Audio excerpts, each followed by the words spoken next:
The rest stop camera footage from Highway 93. Travelers who stopped along Highway 93 inches northwest Montana still mention a brief clip that circulated for a week. The footage reportedly showed a man walking out of frame near midnight while snow shifted across the empty lot.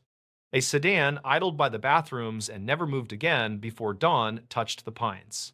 No one claimed ownership of the clip, and investigators never confirmed the original source or the download path. The image quality invited arguments rather than conclusions, and the winter air did nothing to settle them. The nearest town was Polson, and the rest stop sat above the lake on a rise that caught hard weather. State records describe the area as a recurring trouble point for visibility and minor collisions during early winter storms. The site had two cameras that faced the lot and a third that covered the vending alcove by the mapboard. Archived notes indicate the equipment came from a basic highway contract that rotated vendors every few years without fanfare. None of the paperwork settled where the clip first appeared, and none identified a technician who signed for backups. Some locals claimed a short video floated through a closed group chat used by road crews. The night in question was the second Friday of early December of 2019, according to dispatch logs from Lake County. Snow had begun by late afternoon, and the wind stacked it against the curbs in ridged lines. Plows ran the main lanes before midnight and left a narrow path through the lot for anyone who needed a break. A power blink left the building lights off for several minutes, and then the generator caught and held steady. The logs show a trooper performed a pass-through at 2320 and saw nothing worth marking on the form. The same logs show no calls from the payphone that evening despite the outage. Three people can be placed there with enough confidence to matter without reaching beyond the available record. The first was Adam Riley, aged 39, a freight driver moving appliance boxes toward Kalispell for a morning offload. He pulled in for coffee and a quick look at his straps, then sat in the cab while the heater fought the cold. The second was Claire Dominguez, aged 32, a biology graduate from Missoula, who drove north to meet a supervisor in Whitefish. She used the restroom and texted a roommate who later saved a screenshot for the county file from 2009. The third was Mark Ellison, aged 50, a state maintenance foreman traveling between stockyards to inspect salt sheds after the first storm. He reported iced hinges on a service gate and left a note inside the supply closet for the morning shift. Accounts diverge when the sedan appears in the frame because the angle creates a small blind spot on the driver door. Riley told a deputy that he saw taillights glow brighter twice, which suggested the driver shifted between gears without moving. That detail appears in state records and survives multiple retellings, even though no mechanical issue was later confirmed. Dominguez only recalled the idling sound and a figure by the mapboard who stood with hands in pockets against the wall. Ellison wrote in a maintenance message that a dark vehicle parked near the trash cans and never rolled forward to the pump. The logs show no pump on site, which means the line refers to the air hose near the curb. The footage itself begins at 2338 based on a faded timestamp that never received formal validation from anyone. A figure moves from the vending alcove to the passenger side of the sedan with a slow step that never changes pace. Several frames flicker, and the camera catches snow streaks that cross the lens like scratches pulled from film. The figure leans toward the window, then steps away without opening the door and drifts toward the lot exit without lifting a hand. Headlights from a southbound pickup wash the scene for a second, and the figure is gone from the edge of the frame. The sedan continues to idle, and the clip ends without a clear reason for the cutoff.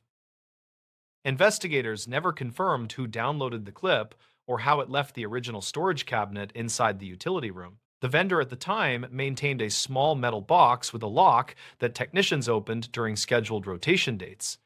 Archived notes describe a misplaced key during late autumn and a temporary latch that could be nudged with a thin blade. The technician who signed for December maintenance reportedly transferred in January and left no forwarding contact beyond a business mailbox.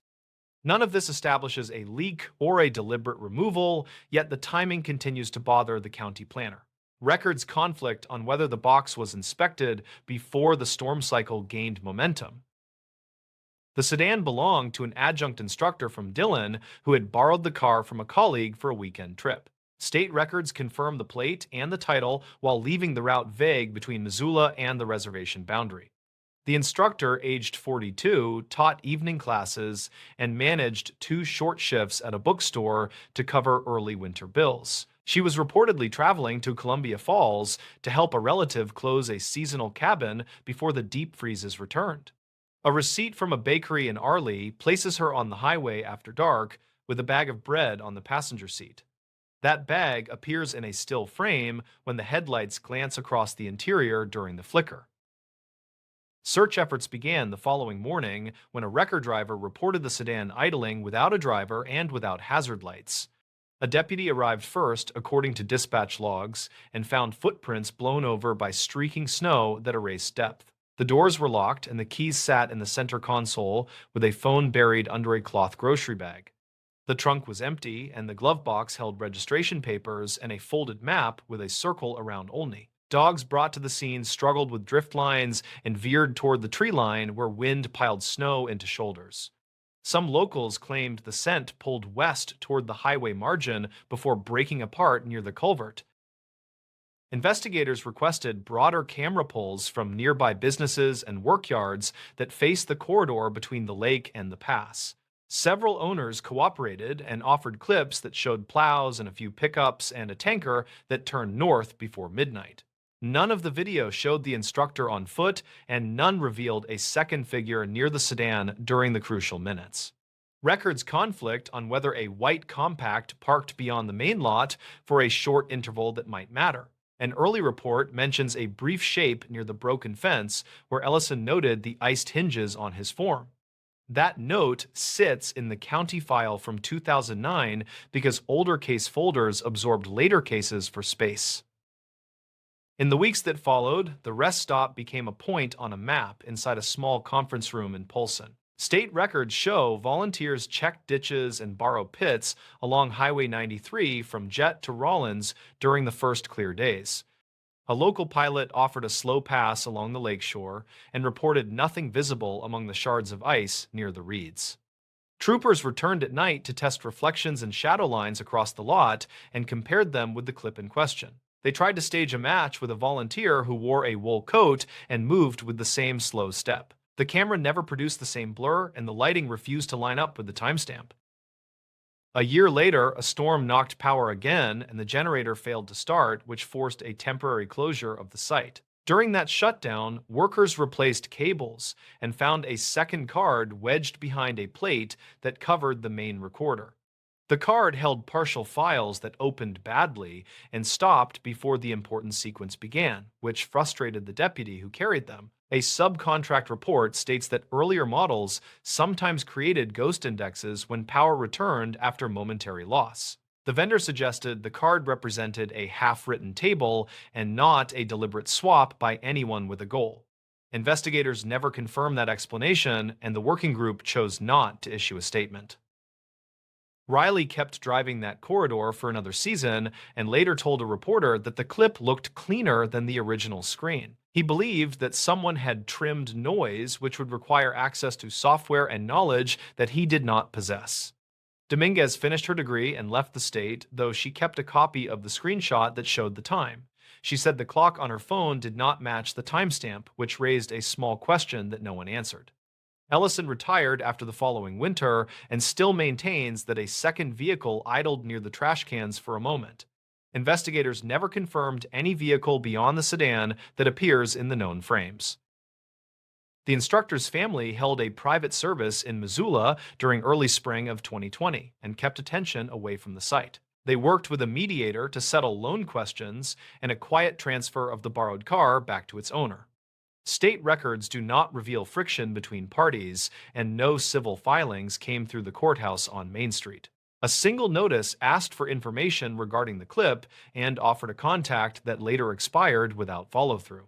Some locals claimed a new video surfaced 2 winters later and showed the same figure walking at the edge of the lot. Investigators never confirmed the existence of a second clip and warned against reading too much into blurry frames. The rest stop today looks unchanged to passing drivers who slow on the grade and lean toward the lake when wind rises. The vending alcove still holds a faded map with thumbtack holes near the park boundary and an outdated campground icon. A new lock sits on the utility room, and a paper log hangs from a nail where technicians sign in pencil. Dispatch logs still mark minor collisions and a few stranded motorists when the plows fall behind at shift changes. Travelers step out for a minute and talk about the cold that climbs under sleeves before it settles in bones. The lot records what it can while the cameras blink against snow that moves like static toward the edge of memory. The stories. These archived tapes were a warning at the lake. The county kept a box of old tapes that nobody requested, though people mentioned a lake in half the labels. Each reel carried a handwritten date in faded ink, spanning from 1984 through 2001, then stopping abruptly. Rena Valdez was 34, a county records technician who covered the public window and handled the backroom shelves. She had planned a quick shift, then a quiet drive to her sister's apartment for leftover stew and television. The box of tapes ruined that plan because the new intern stacked it crookedly and the lid slid open suddenly. One cardboard sleeve read Lake Patrol. Another said Ranger Tower 2. The thickest sleeve said Dispatch Saturdays. A note at the bottom said duplicates for training, reportedly returned after audit, do not discard. The dates matched a period locals still referenced with nervous jokes, which meant details might still identify private people. She logged the box in a generic way, using the Lakeshore District and a wide date range to protect identities. She told herself it would wait until Monday, then she found herself winding a reel on the library machine. The machine clicked softly, and a voice filled the tiny playback room, thin and metallic. The first tape was a ranger briefing about posted signs and seasonal closures, and nothing seemed strange at first hearing. A man listed wind patterns, then a woman read names for volunteer cleanups, and then someone said maintenance reported missing bolts on the north dock. The voice added that the bolts were not stripped, they were removed carefully without damaging the boards. A second tape included a dispatcher answering calls about diesel sheen near the old boat ramp. According to the label, fishermen reported a smell like hot plastic, and a teenager reported chain rattling under the planks after dark. The dispatcher kept people calm while advising them to stick to lit areas and avoid the roped section. Rena paused the machine and wrote notes in her spiral, keeping each line factual with times and initials. She checked the storage log for incident reports from those dates, and the log showed vague entries about routine patrol and no injuries. It seemed like a cluster of small maintenance problems, which did not explain the careful script on the warning sleeves. She switched reels, and a new voice took over, quieter and closer to the microphone. The label said Saturdays 2, with a date from 1991 in shaky handwriting and a stamped number. The voice mentioned archived calls about chain noises again and added that footprints led down the roped section in soft silt. Someone in the room asked about weather, and the answer was light wind, clear night, no boats scheduled after sunset. The voice then read a memo that asked rangers to log all interactions with a particular vendor near the snack stand. It said, do not escalate, document demeanor, and confirm hours against posted permits, using a separate clipboard. Rena recognized the clipboard instruction style, which matched old county risk templates for potential liability tracking. Vendors generated paperwork when things went sideways, especially near open water with kids, which made steady documentation crucial later. Still, the tapes kept circling the same triangle of dock bolts, chain noises, and the roped section.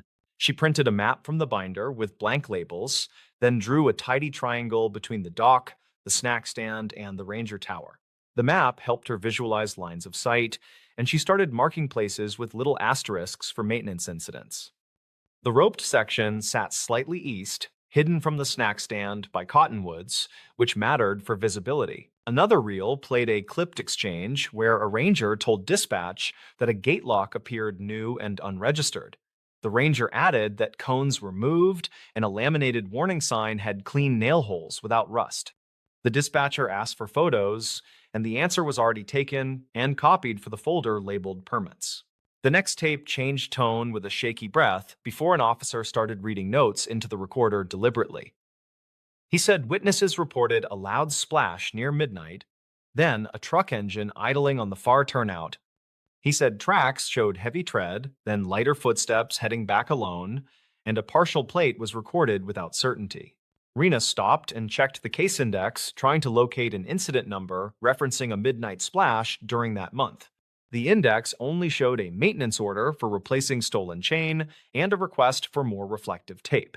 She underlined the lack of a matching incident and added a small arrow to her running list for later verification. On Tuesday morning, she asked her supervisor if she could inventory the box more thoroughly since the reels were fragile. He nodded without interest, telling her to log whatever needed logging and to shove the box behind tax rolls. That gave her private time in the playback room, which she used to build a timeline on fresh paper. She listened to another Saturday tape where a woman from the tower called dispatch about a boat drifting across the boundary. The boat moved lazily, but the line drifted toward the roped section, which was posted as no entry. The woman sounded firm, and she logged the time. Then she asked for a ranger with a bullhorn. A tiny clink echoed on the tape before a second voice said, "Hold on," then added that a chain was loosened again. The tower watched two shapes bending by the boundary floats, and the dispatcher repeated the request for immediate response. Sirens filtered faintly through the recorder, then the tape ended with an abrupt click that did not feel accidental. Rena checked the log again and found only a note about routine lake closure with citation for boundary violation. She highlighted the citation number and scribbled a request to pull the paper copy from the offsite cabinet. If the citation sheet had officer notes, she might find names replaced with initials and a vendor detail. In the afternoon, the intern returned with coffee, and Rena asked if he knew the lake from hiking around. He said his cousins called it the turnaround because teens use the far turnout to swap drivers late at night. He said people heard the chain in the wind and joked that it meant a shift change for the lake. She asked about the vendor by the snack stand, and he shrugged, saying an older guy sold bait from a cooler. He added that the man kept to himself and that the stand closed after 2003 when bathrooms needed repair. Rena thanked him, then went back to the machine, because one more reel had Ranger Tower 2 in heavy ink. The reel opened with playful teasing about coffee. Then a woman said the boundary floats were drifting again toward the shallow shelf.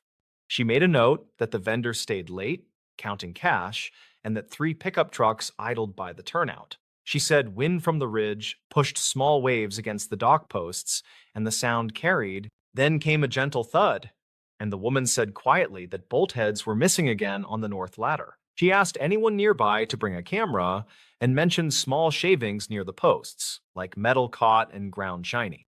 She said it looked new, not weathered, and suggested logging it as tampering after checking permits. Rena wrote ladder bolt heads missing and circled the phrase carefully, then drew a line to the earlier chain note. She felt the outline of something organized, not merely bad luck, and the tapes added a pattern of late Saturdays.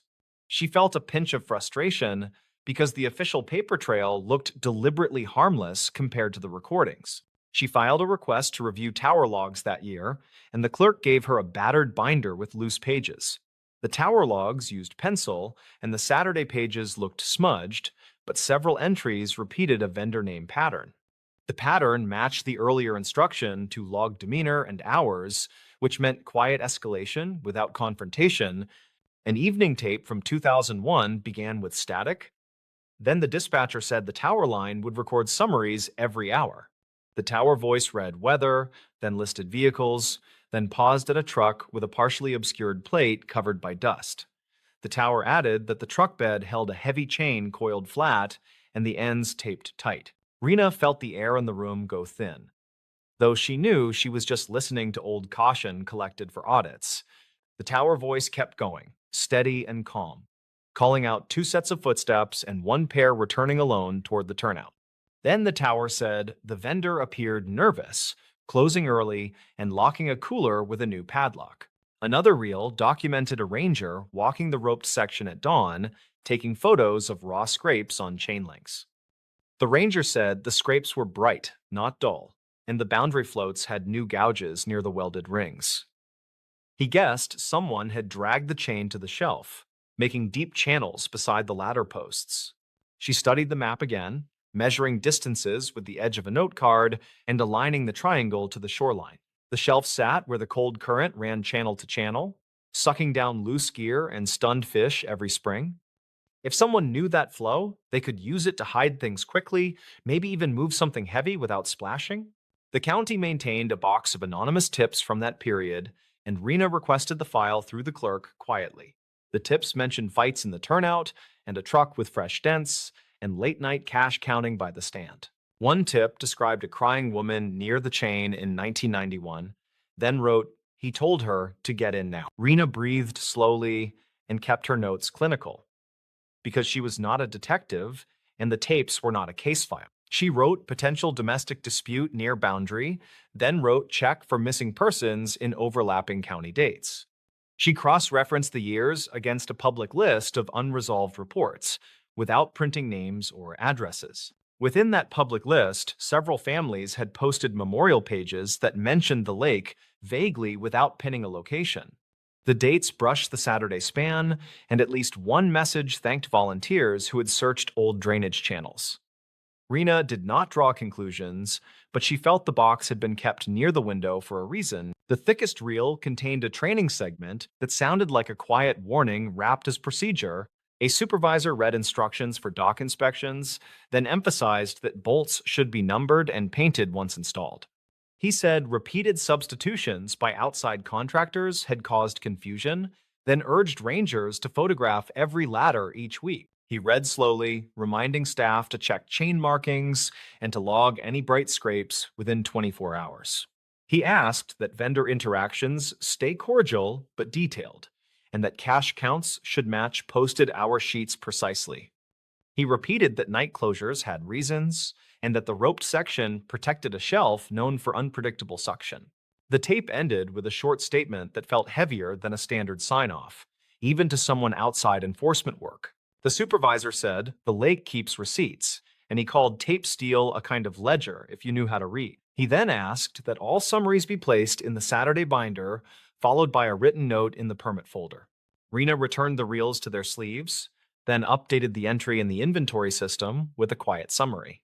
She wrote that the contents included dispatch summaries, tower logs, and training instructions, and that these might interest risk management. She flagged the box for restricted copying and added a line suggesting improved storage due to evidentiary value. That night, she drove to the lake and parked by the official overlook, staying within the open hours like a normal visitor. The water looked glossy and harmless, and a steady breeze shoved new leaves across the shore in rattling waves. Families packed up coolers, while a ranger checked the rope line and reset a slack float with a practiced tug. She walked the path between the tower and the snack stand, then down to the dock where the ladder bolts gleamed. They were painted red, and small numbers were stamped into the heads, which suggested a new practice after the tapes. A sign near the rope read "No entry, shelf unstable," and the letters were bold without clutter. A man in a lake crew shirt saw her taking photos and asked if she needed anything, and she said just admiring. He nodded and said they had redone the hardware, then added that the chain had been upgraded to a heavier gauge. He pointed out a new anchor a few yards deeper where the current used to pull and said it cost plenty. She asked if the improvements followed a particular incident, and he smiled without offering details, then looked toward the tower. He said the lake gets busier every year, and they prefer keeping rules friendly and simple to help everyone. He wished her a good evening and kept walking, tapping each cleat along the dock with a small hammer. At her desk the next morning, she wrote one final paragraph for the internal memo, careful with every single word. She explained that the tapes documented a pattern of weekend tampering around a hazardous shelf with persistent chain disturbances. She wrote that witnesses described idling trucks and partial plates, and that tower logs flagged a vendor for careful tracking. She recommended digitizing the reels, then filing them with risk management as potential warnings that improved current safety practices. She attached her timeline and map using initials and generic labels to avoid identifying anyone who might still live nearby. She kept her tone neutral because the point was preservation, not drama, and the tapes already carried weight. Before sealing the memo, she added a small line that explained how the tapes worked like a quiet lighthouse. They glowed in the dark of back rooms, keeping watch over a place that looked relaxed but demanded attention. They did not accuse anyone directly, but they pointed toward the triangle where the water kept its swift accounting, She delivered the memo to her supervisor, who skimmed it, then set it aside for the weekly folder without comment. He asked if the reels were labeled securely, and she said yes, and he nodded and said, "Good, thank you." The box returned to the shelf, but the entry now carried a bright strip indicating restricted handling under department guidance. A week later, risk management requested digital transfers, citing an internal review of seasonal safety procedures for public areas. They noted that the dock hardware had improved and that the chain layout matched new engineering reports after recent surveys. They asked for any additional recordings from surrounding years to complete their context for training material. Rena stayed out of that conversation because her role stopped at preservation, though she felt a calm sense of completion. The Saturday binder had finally spoken in full sentences, and everything pointed toward the same quiet conclusion. The tapes were a warning written in small sounds that added up to a clear map of careful harm. When she finally visited her sister that weekend, the stew tasted warm, and the apartment felt crowded with plants. She described none of the lake details, only saying she liked hearing old voices explain rules that still mattered today. Her sister laughed and said she had always loved rule followers because they were the ones who kept doors from sticking. In the months that followed, the dock signs stayed bright, the chain stayed tight, and the roped section kept its distance. Families watched sunsets without wandering across the floats, while rangers checked the ladder bolts and stamped numbers. A new plaque near the overlook said thank you to volunteers for years of safe seasons without naming anyone specifically. People told stories anyway, because lakes attract stories, and most were harmless and not entirely accurate. Rena preferred the tapes because they never chased drama, and they always returned to measured facts. They cared about footprints on silt and bright scrapes on metal and the way a current can tell time. If someone asked her privately why a box of tapes mattered, she offered a simple answer without personal detail. The lake taught the staff to listen for small patterns, and the tapes taught the staff to write them down. Warnings are not always loud, and sometimes they arrive as quiet instructions that keep strangers safe. She thought of the supervisor who said the lake keeps receipts, and she believed him without needing a name or headline.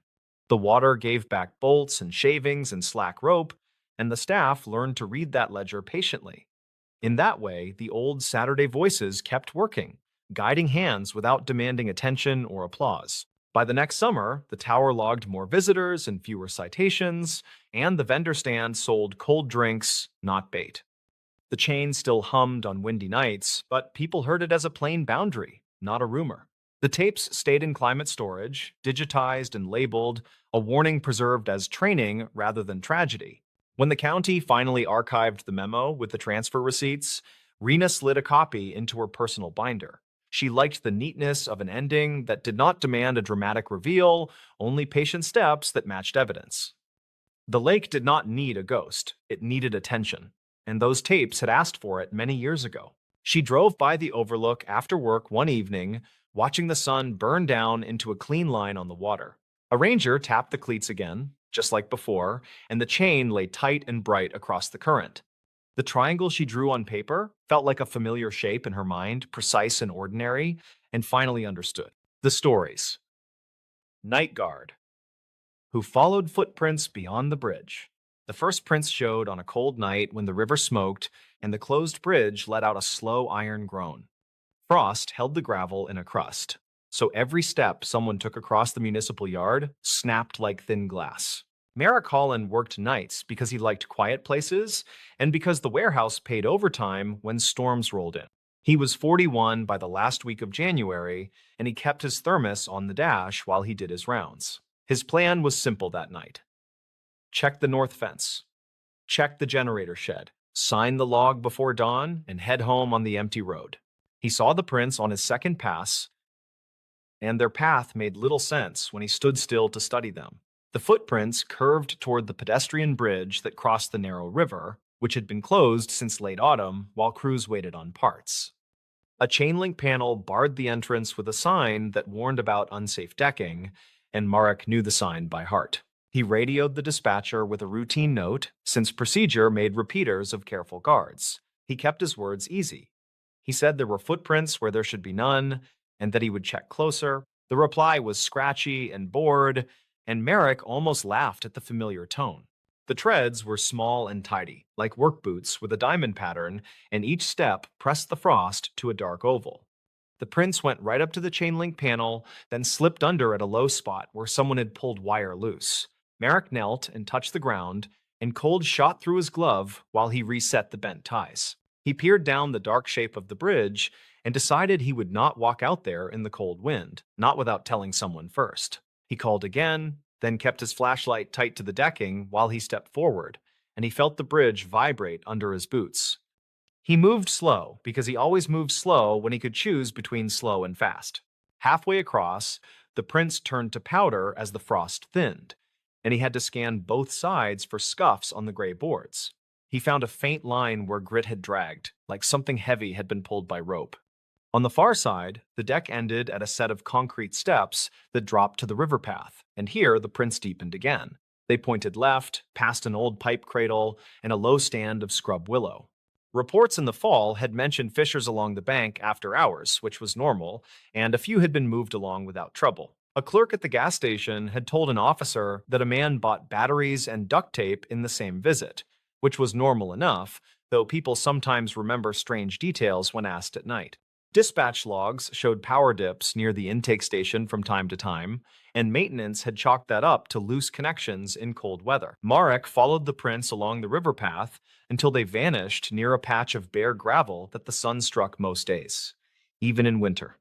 He stood there and listened. Somewhere upstream, an owl made 3 soft calls, and a semi rolled past on the highway with a roar that shook the willow branches.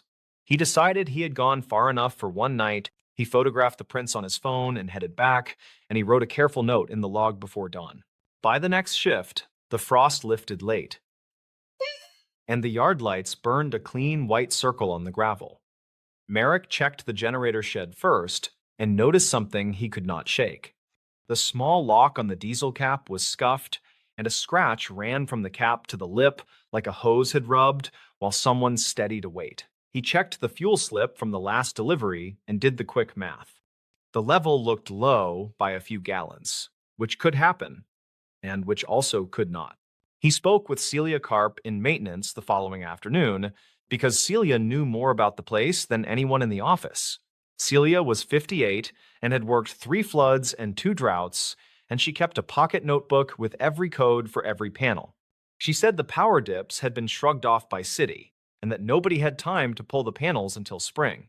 She said the bridge closure made her nervous because blocked paths invite shortcuts. On the 3rd night, Marek went to the bridge before his first pass, and he crouched at the chain link panel with a small bag of sidewalk chalk from the supply closet. He rubbed a pinch of red chalk into the dirt under the gap and dusted the decking where the prince had scuffed before. He wanted a way to tell if someone crossed again, and he wanted to see where the dust went when the night did its work. He made his rounds slower than usual and kept his eyes on corners where things hide without trying. The radio remained quiet until midnight.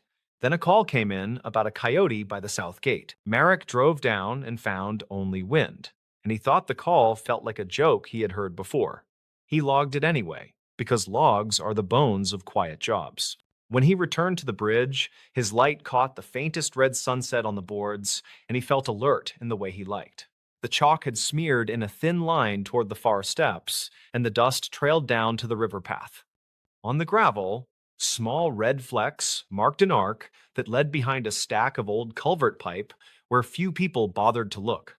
He moved closer and found a cooler wedged inside a culvert mouth, and an inverter buzzed inside like a tired hornet.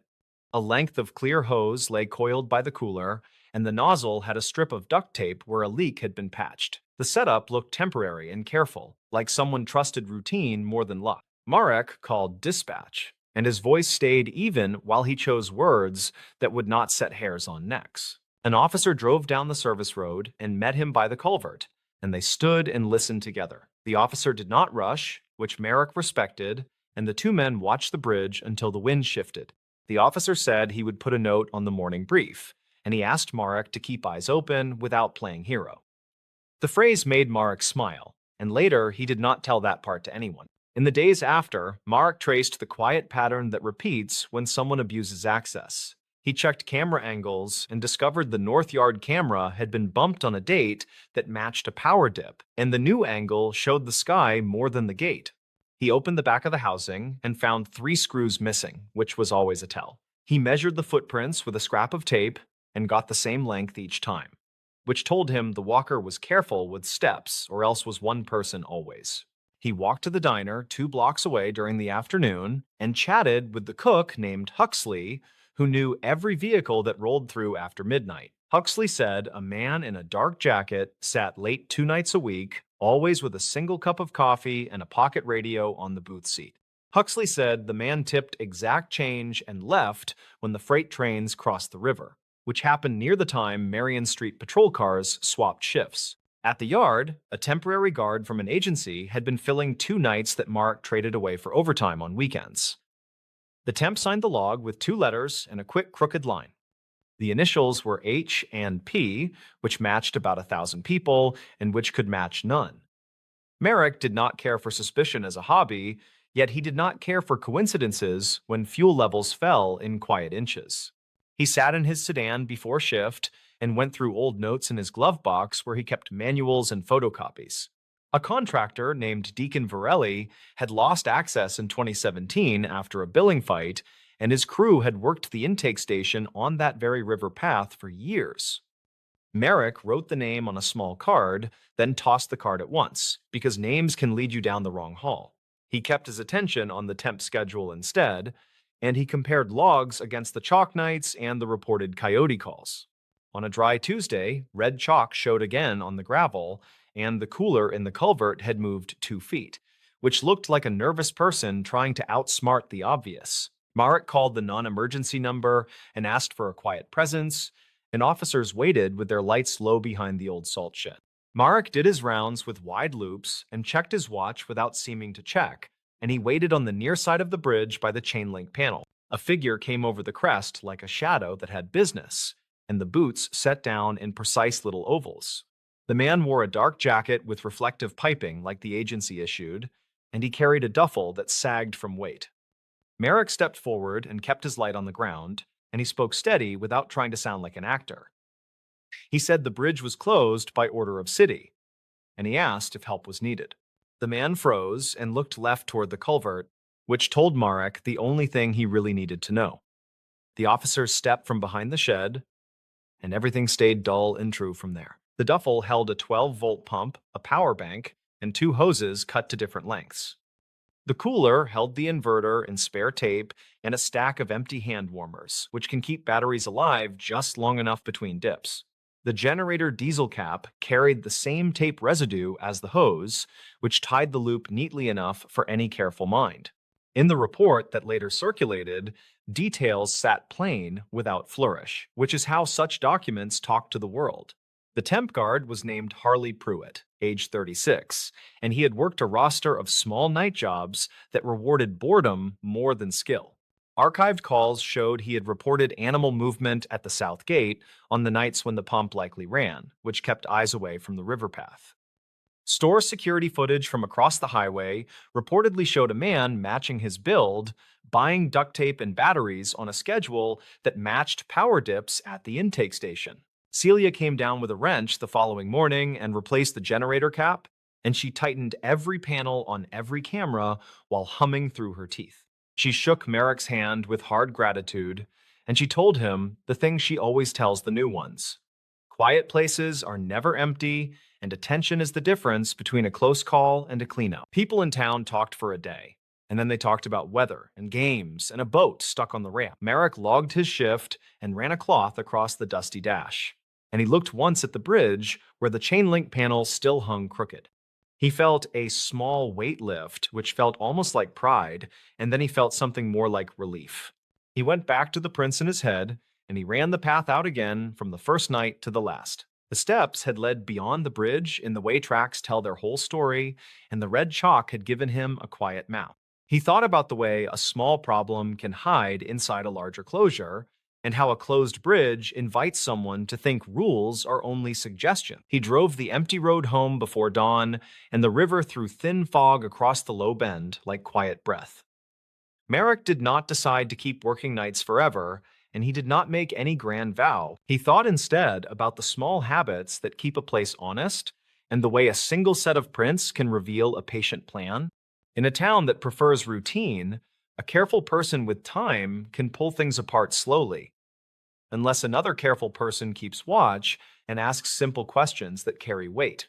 By spring, the bridge opened again with new planks that smelled like fresh cut pine, and families leaned on the rail to watch geese slide by. Some people remember a rumor when they cross, while most only hear water and light traffic and the chatter of kids. Merrick crosses when his route calls for it, and he never looks for drama, though he notices scuffs out of habit and checks if gates sit straight. He keeps chalk in the glove box still, and he keeps a small card that reminds him that attention wins more often than luck. The card does not carry a name, and it does not need one, because the lesson was simple and dull and true. He followed footprints beyond a bridge that everyone ignored, and he found a tidy machine made for taking small pieces of a place that trusted silence. Quiet work gave him back a little faith, which is worth more on a night shift than any badge or speech. When people ask him why he noticed, Marek says it was the shape of the morning frost and the numbers that never add fare. He tells them he just kept walking where the prince asked him to go, and he wrote things down when they mattered. He says a bridge is still a path even when closed, and that someone will use that fact to their advantage at least once. The rest of the time, he does not say much, and he lets the town hold its small stories without fuss, because most of them end with someone paying attention and returning what does not belong to them. The boy missing after the Anchorage power outage. Neighbors in South Edition remember the night the streetlights failed and the block turned to quiet shapes against Cook Inlet. A rolling outage moved across Anchorage after sunset, reportedly tied to an equipment fault at a substation near Tudor. Within that dark window, a 12-year-old boy left a duplex stairwell and was not seen returning by anyone nearby. The disappearance was recorded in dispatch logs as a welfare check that escalated when the caller could not reach family members. Investigators never confirmed the exact minute he stepped off the landing, and surviving records conflict on the sequence that followed. The boy was named Connor Price, age 12, a sixth grader whose mother worked nights as a certified nursing assistant. She was 39, employed at a facility near Lake Otis, and she left home before the outage reached the neighborhood. Her brother, age 34, an auto parts clerk, reportedly checked on Connor after dinner and found him watching storm updates. The uncle told officers he planned a quick drive toward Midtown for batteries, then doubled back when the traffic signals died. State records list his return time as approximate, and some locals claimed they saw the car pass once without stopping.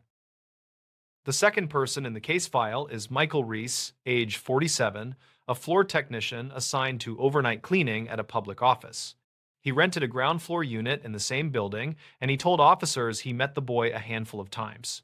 Reese said he heard a door close during the outage and looked through a peephole toward the landing. The hallway was dark, the emergency light flickering, and a shoe squeaked once on painted concrete. Archived notes say Reese could not identify whose steps he heard, and investigators never confirmed whether the sound preceded any exterior movement. The third person is Officer Lena Garvey, age 31, the first uniformed responder to sign the initial incident number that evening. She arrived after the lights returned for 2 minutes, then went down again as if the circuit tripped under load.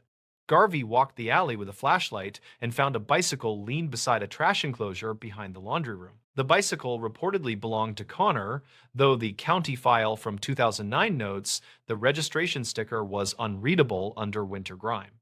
Records conflict over whether the seat height matched his last measurement, and investigators never confirmed if another child borrowed the bike earlier. Dispatch logs show multiple calls about power fluctuations and elevator alarms during the same half hour across adjacent blocks. A maintenance crew radioed a transformer smell near the corner convenience store, then lost contact when their handhelds failed inside a cinder block stairwell.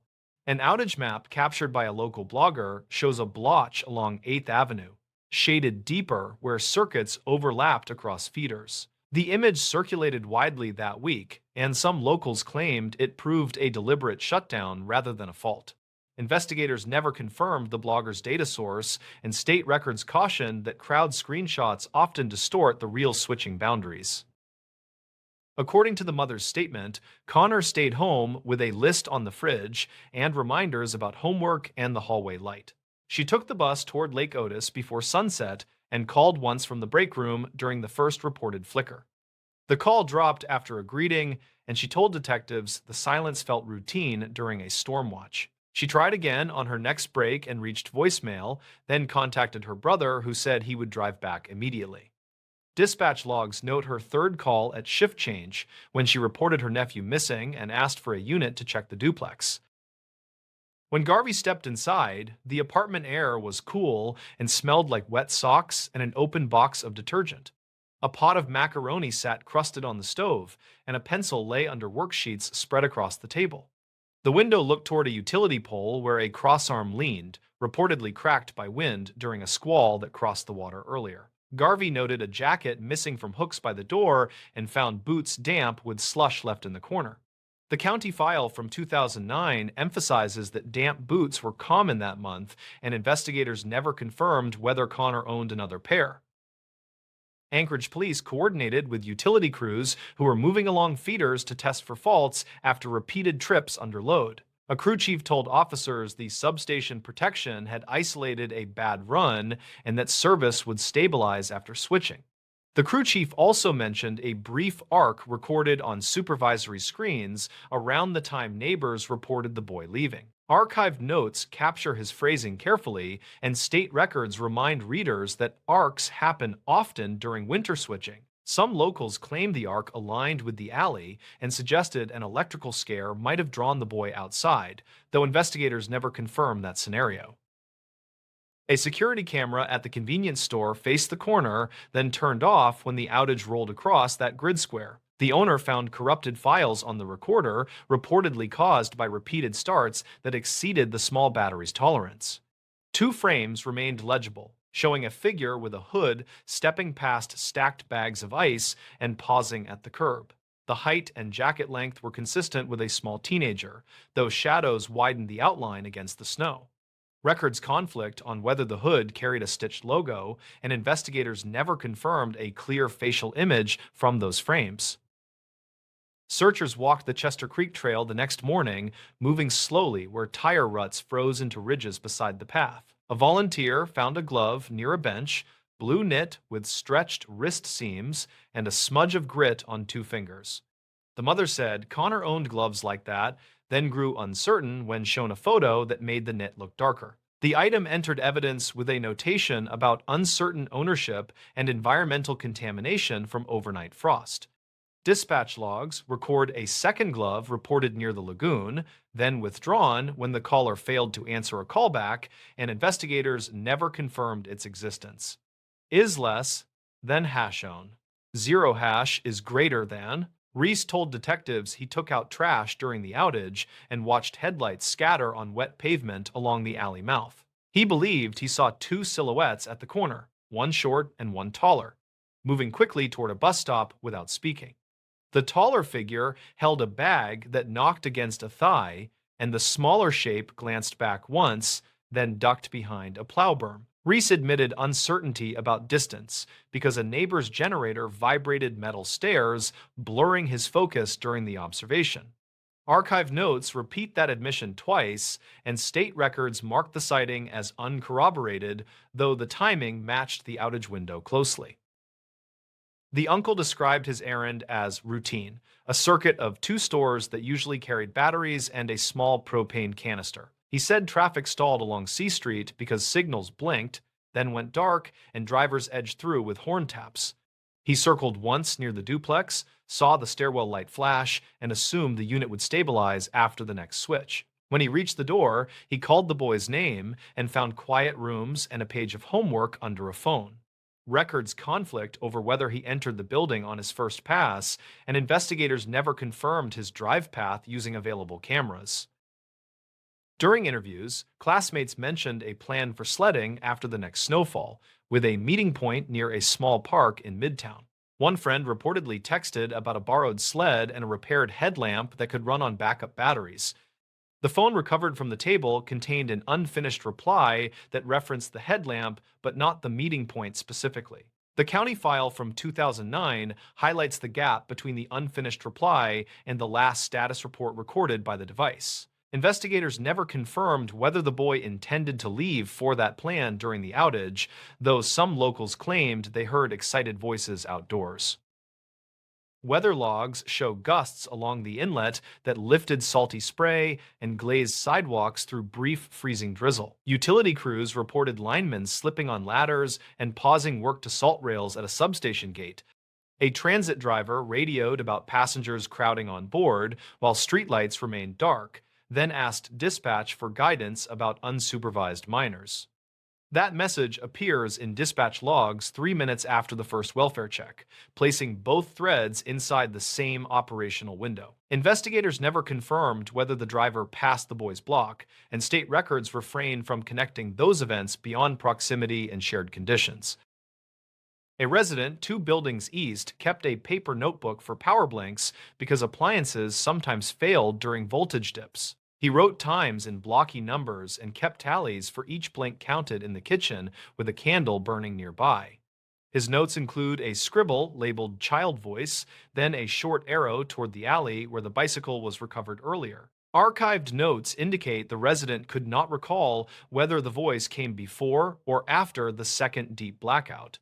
The county file from 2009 cautions that manual notations during outages are notoriously fuzzy, and investigators never confirmed the accuracy of the marks. By the second day, snow hardened into ruts and footprints lost shape under municipal plow passes along the trail network. A drone team flew grids above the greenbelt, then battled interference near transmission lines that hummed as power stabilized across feeders. The team reported brief signal jitter along one corridor that paralleled the alley and turned toward a drainage culvert under the avenue.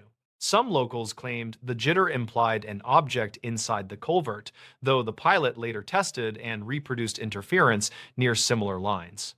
Investigators never confirmed any anomaly beyond routine radio noise, and state records treat the flight logs as inconclusive but properly archived.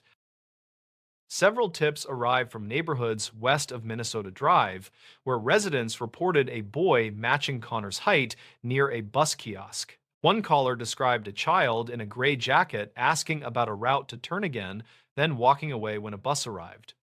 Another caller insisted the boy rode north toward a stop near Northern Lights, carrying a bag shaped like a folded sled. The uncle told officers Connor did not own a folding sled, then paused and said a friend might have loaned one earlier. Records conflict on whether that friend was contacted promptly, and investigators never confirmed the kiosk sightings beyond uncollected footprints on packed snow.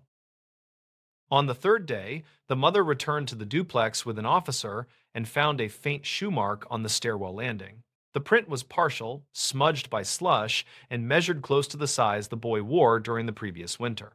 A second print overlapped at an angle that suggested a quick turn toward the alley door rather than the interior hallway. Photographs entered the county file from 2009 show grainy edges and flash reflections from chipped paint across the riser.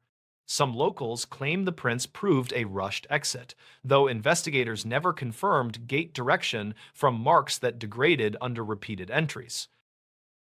A week later, state records show the case coded for continuing investigation with periodic checks when new outage reports surface. Utilities repaired the cracked crossarm and replaced fuses that had tripped during the storm, then published a maintenance summary on their website.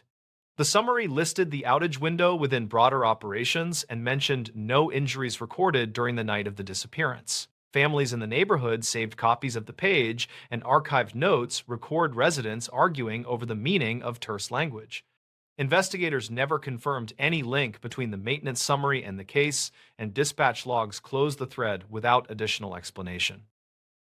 The mother kept working nights, reportedly moving to a different facility after winter gave way to an early break in ice. She told a counselor she avoided the alley and took a longer path around the block when errands required walking past the stairwell. Reese transferred to a different building, and the uncle changed shifts at the parts store, then stopped answering reporters who knocked. Some locals claimed these changes were meaningful, while neighbors said people adjust their routes when winter ends and work schedules shift. The county file from 2009 preserves both views without judgment, and investigators never confirmed that any adjustment held investigative weight. Years later, the duplex paint flaked in the same stairwell, and the door closer still dragged when the hallway cooled. A new tenant found a child's library card under the second step, then turned it over to a clerk downtown. The clerk checked the number and found the card expired before the outage, then wrote a note that attached to the record. Archived notes say the mother could not identify the card as her son's, and records conflict on the listed address. Investigators never confirmed a connection, though the discovery reopened conversations that move through Anchorage whenever lights flicker against winter clouds. The stories. Ranger station logs noted a missing hiker at noon. The radio crackled just after lunch, and the clipboard showed a blank line beside a borrowed bear spray canister. The word missing sat in block letters on the duty sheet, and the clock over the map board ticked louder than usual. Renata Vale worked the desk that week, 38, seasonal ranger with a stubborn streak for clean paperwork. The station sat outside a popular canyon where the trail ran through scrub pine, and July heat made the air taste metallic. Her plan for the day was simple: clear the lost and found shelf and call two vendors about water filters. Plans changed when a volunteer handed her the trail phone and said a worried brother was holding. He said his sister failed to text from the halfway point, and he used the word routine like a spell. He gave a name that did not exactly match the sign-in sheet, and his voice thinned when Renata asked about clothing and pack color. He had a screenshot of their last conversation, time-stamped just before noon, and said a ranger blog recommended checking the canyon switchbacks first. Renata felt the quiet alarm that starts in a seasoned ranger's hands, the kind that steadies rather than shakes. She called the number on the permit sticker that matched the closest name, and a voicemail box chirped with a clipped greeting. She checked the station cameras that watched the parking turnouts and found a silver sedan rolling in at 10:20. The driver wore a brimmed hat and taped the ends of the laces, a detail Renata wrote down because details age poorly when pressure arrives. The volunteer named Marco searched the trailhead kiosk for the morning log, while Renata stepped into the sun and scanned the ridge. Wind pushed dry heat across the gravel, and a jay scolded from the utility pole. She keyed dispatch and said they had a potential overdue hiker, not confirmed, and that initial checks were underway. She kept the language tight because words build momentum, and momentum brings helicopters that the budget cannot always afford. A woman in gym shorts approached with a dog and said she had heard a shout near the lower falls, short and sharp like a name. The dog sniffed the air and leaned toward the creek, then lost interest and sat her down. Renata asked about time and direction, then thanked her and pressed the note card against the map with a magnet. Witness statements fail without anchors, so she pinned the details to the grid and reviewed them aloud. Marco returned with the binder of trail camera stills that interns pulled from a motion unit near the bridge. The images showed the brimmed hat at 11:16, then again at noon on the switchback above the falls. The shirt color looked different under the dappled light, a common effect on digital stills that gave Renata a moment of doubt. She printed 2 frames and circled the pack strap, then clipped them to a clipboard for the field check. Her simple plan melted fully when dispatch called back with archived calls. A person had phoned the tip line at 11:42 and asked about trail closures on the East Rim, then hung up when asked for a callback number. The caller used a masked service that had failed before, and the audio had that empty room sound that suggested a roadside kiosk or a cheap motel. Renata pressed a knuckle against the map and agreed to log the call as related. She put together a step-by-step, starting light and staying local to the canyon. First, a hasty sweep from the bridge to the switchbacks with 1 ranger and 1 volunteer. Second, a parking lot inventory to match plates to permits and to note any vehicles with cooling engines that did not match sign-ins. Third, a witness walk with the dog owner to the lower falls, with a promise to return her to the trailhead within the hour. She radioed the plan and heard the click of acknowledgement from Wyatt Perales, 32, trail tech and steady boots in rough ground. They moved out along the creek, and the summer smell shifted from dust to algae and sunscreen. A couple in sun hats pointed to a narrow ledge where someone had left a crushed water bottle and a candy wrapper. Renata photographed the area with a department phone, then bagged the trash because trash turns into stories when the wrong eyes find it. She kept her sentences short on the radio, and noted her times with a pen that left grooves deeper than the ink.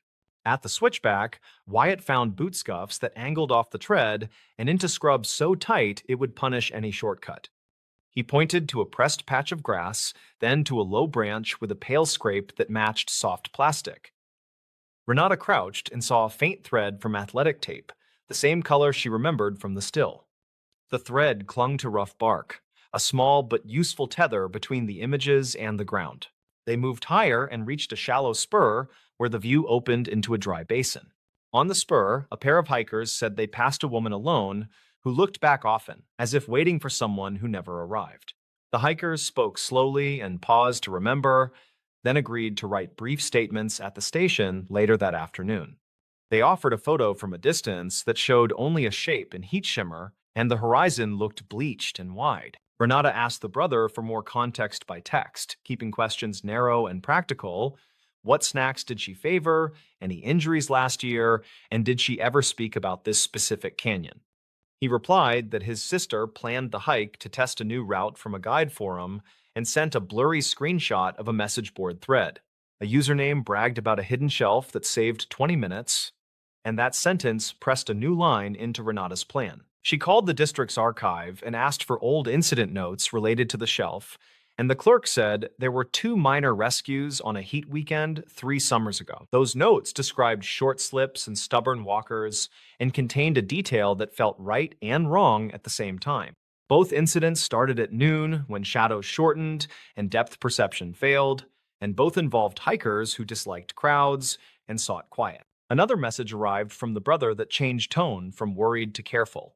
He said a coworker reportedly spotted a silver sedan at a grocery near the highway at 1:30 with the brimmed hat visible through the windshield.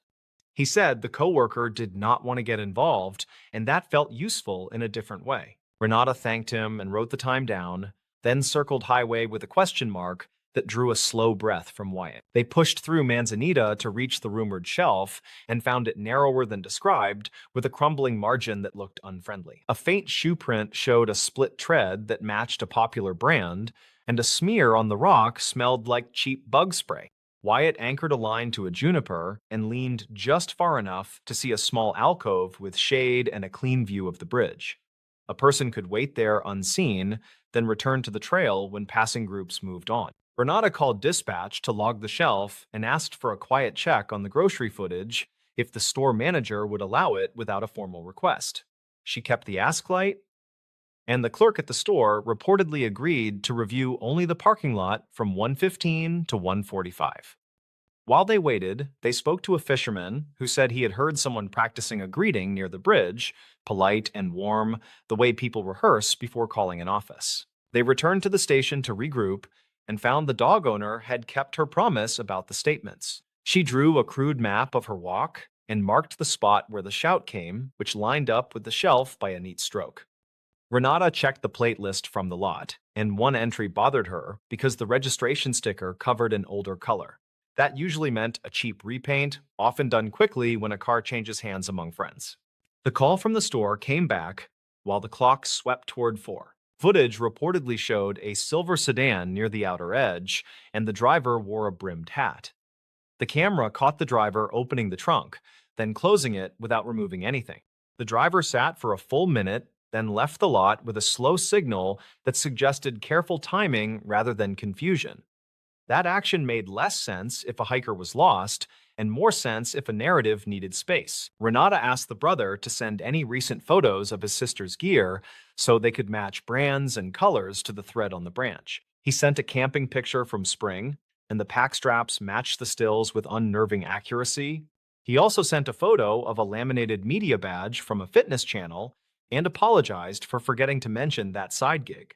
Renata stared at the badge and felt the click of pieces rubbing into place. She pulled the permit files again and found a second entry from the morning that used a near match to the name, with a transposed letter that looked accidental at first glance. The second entry had a note in different handwriting that said, "Early shoot near bridge, approved by office." The office had approved no such shoot as far as Renata knew, and a deep memory of an email warning about unauthorized product videos rose to the surface. Those videos sometimes used stage trouble to capture attention, then rode the wave for clicks and ad buy. She contacted the regional office and asked whether a crew had requested permission that day, and the answer came back tidy and negative. The office asked for details, and Renata kept her language cool and focused on logs and times. She included the masked call and the quiet shelf, and the fact that a brimmed hat appeared where a plan would benefit from a dramatic turn. She asked for guidance on whether to treat the case as a welfare check or as a permit violation with a side of false alarm. Before the office replied, Wyatt flagged a new detail from the camera stills that had felt unimportant earlier. The brimmed hat in the second still carried a small pin that caught the sun, and the same pin appeared on the media badge in the spring photo. It was a tiny compass rose with 3 points bent, a logo for a training program that marketed grit and quiet strength. The pin created a line between online identity and trail identity, often a line people try to blur when views are currency. The volunteer team returned from the upper spur with a clean report and no sign of distress along the ridge. A group of teenagers said they watched a drone rise above the bridge and glide toward the shelf, then return quickly when someone shouted about rules. The teenagers filmed the drone on a phone, and the video captured the brimmed hat figure leaning on the railing, then turning away when the shout landed. Renata saved the clip and documented the time, then asked the group to leave contact details in case the office needed follow-up. As evening light softened, dispatch called with a quiet advisory. A patrol unit had found a silver sedan parked at a scenic turnout 15 miles east, empty and cooling, with a folded jacket in the back. The officer waited nearby without lights and reported a second vehicle pulling in close, then leaving when the cruiser rolled forward. The plate on the second car belonged to a rental agency with a flexible policy about credit cards, a detail Renata captured without judgment. The office finally replied and advised a welfare check with a parallel inquiry into misuse of emergency channels. They recommended a measured approach that prioritized safety and avoided public drama. Renata agreed, and then called the brother again and asked him to come to the station, explaining that in-person rooms make details easier to manage. He arrived with shoulders high and hands careful, and he looked like someone who disliked being on the wrong side of a counter. He admitted the channel sometimes staged challenges, and that his sister had pitched a solo speed test that needed daylight and a sense of risk. He insisted that no real danger was planned, only a late check-in, followed by a triumphant return and a lesson about preparation.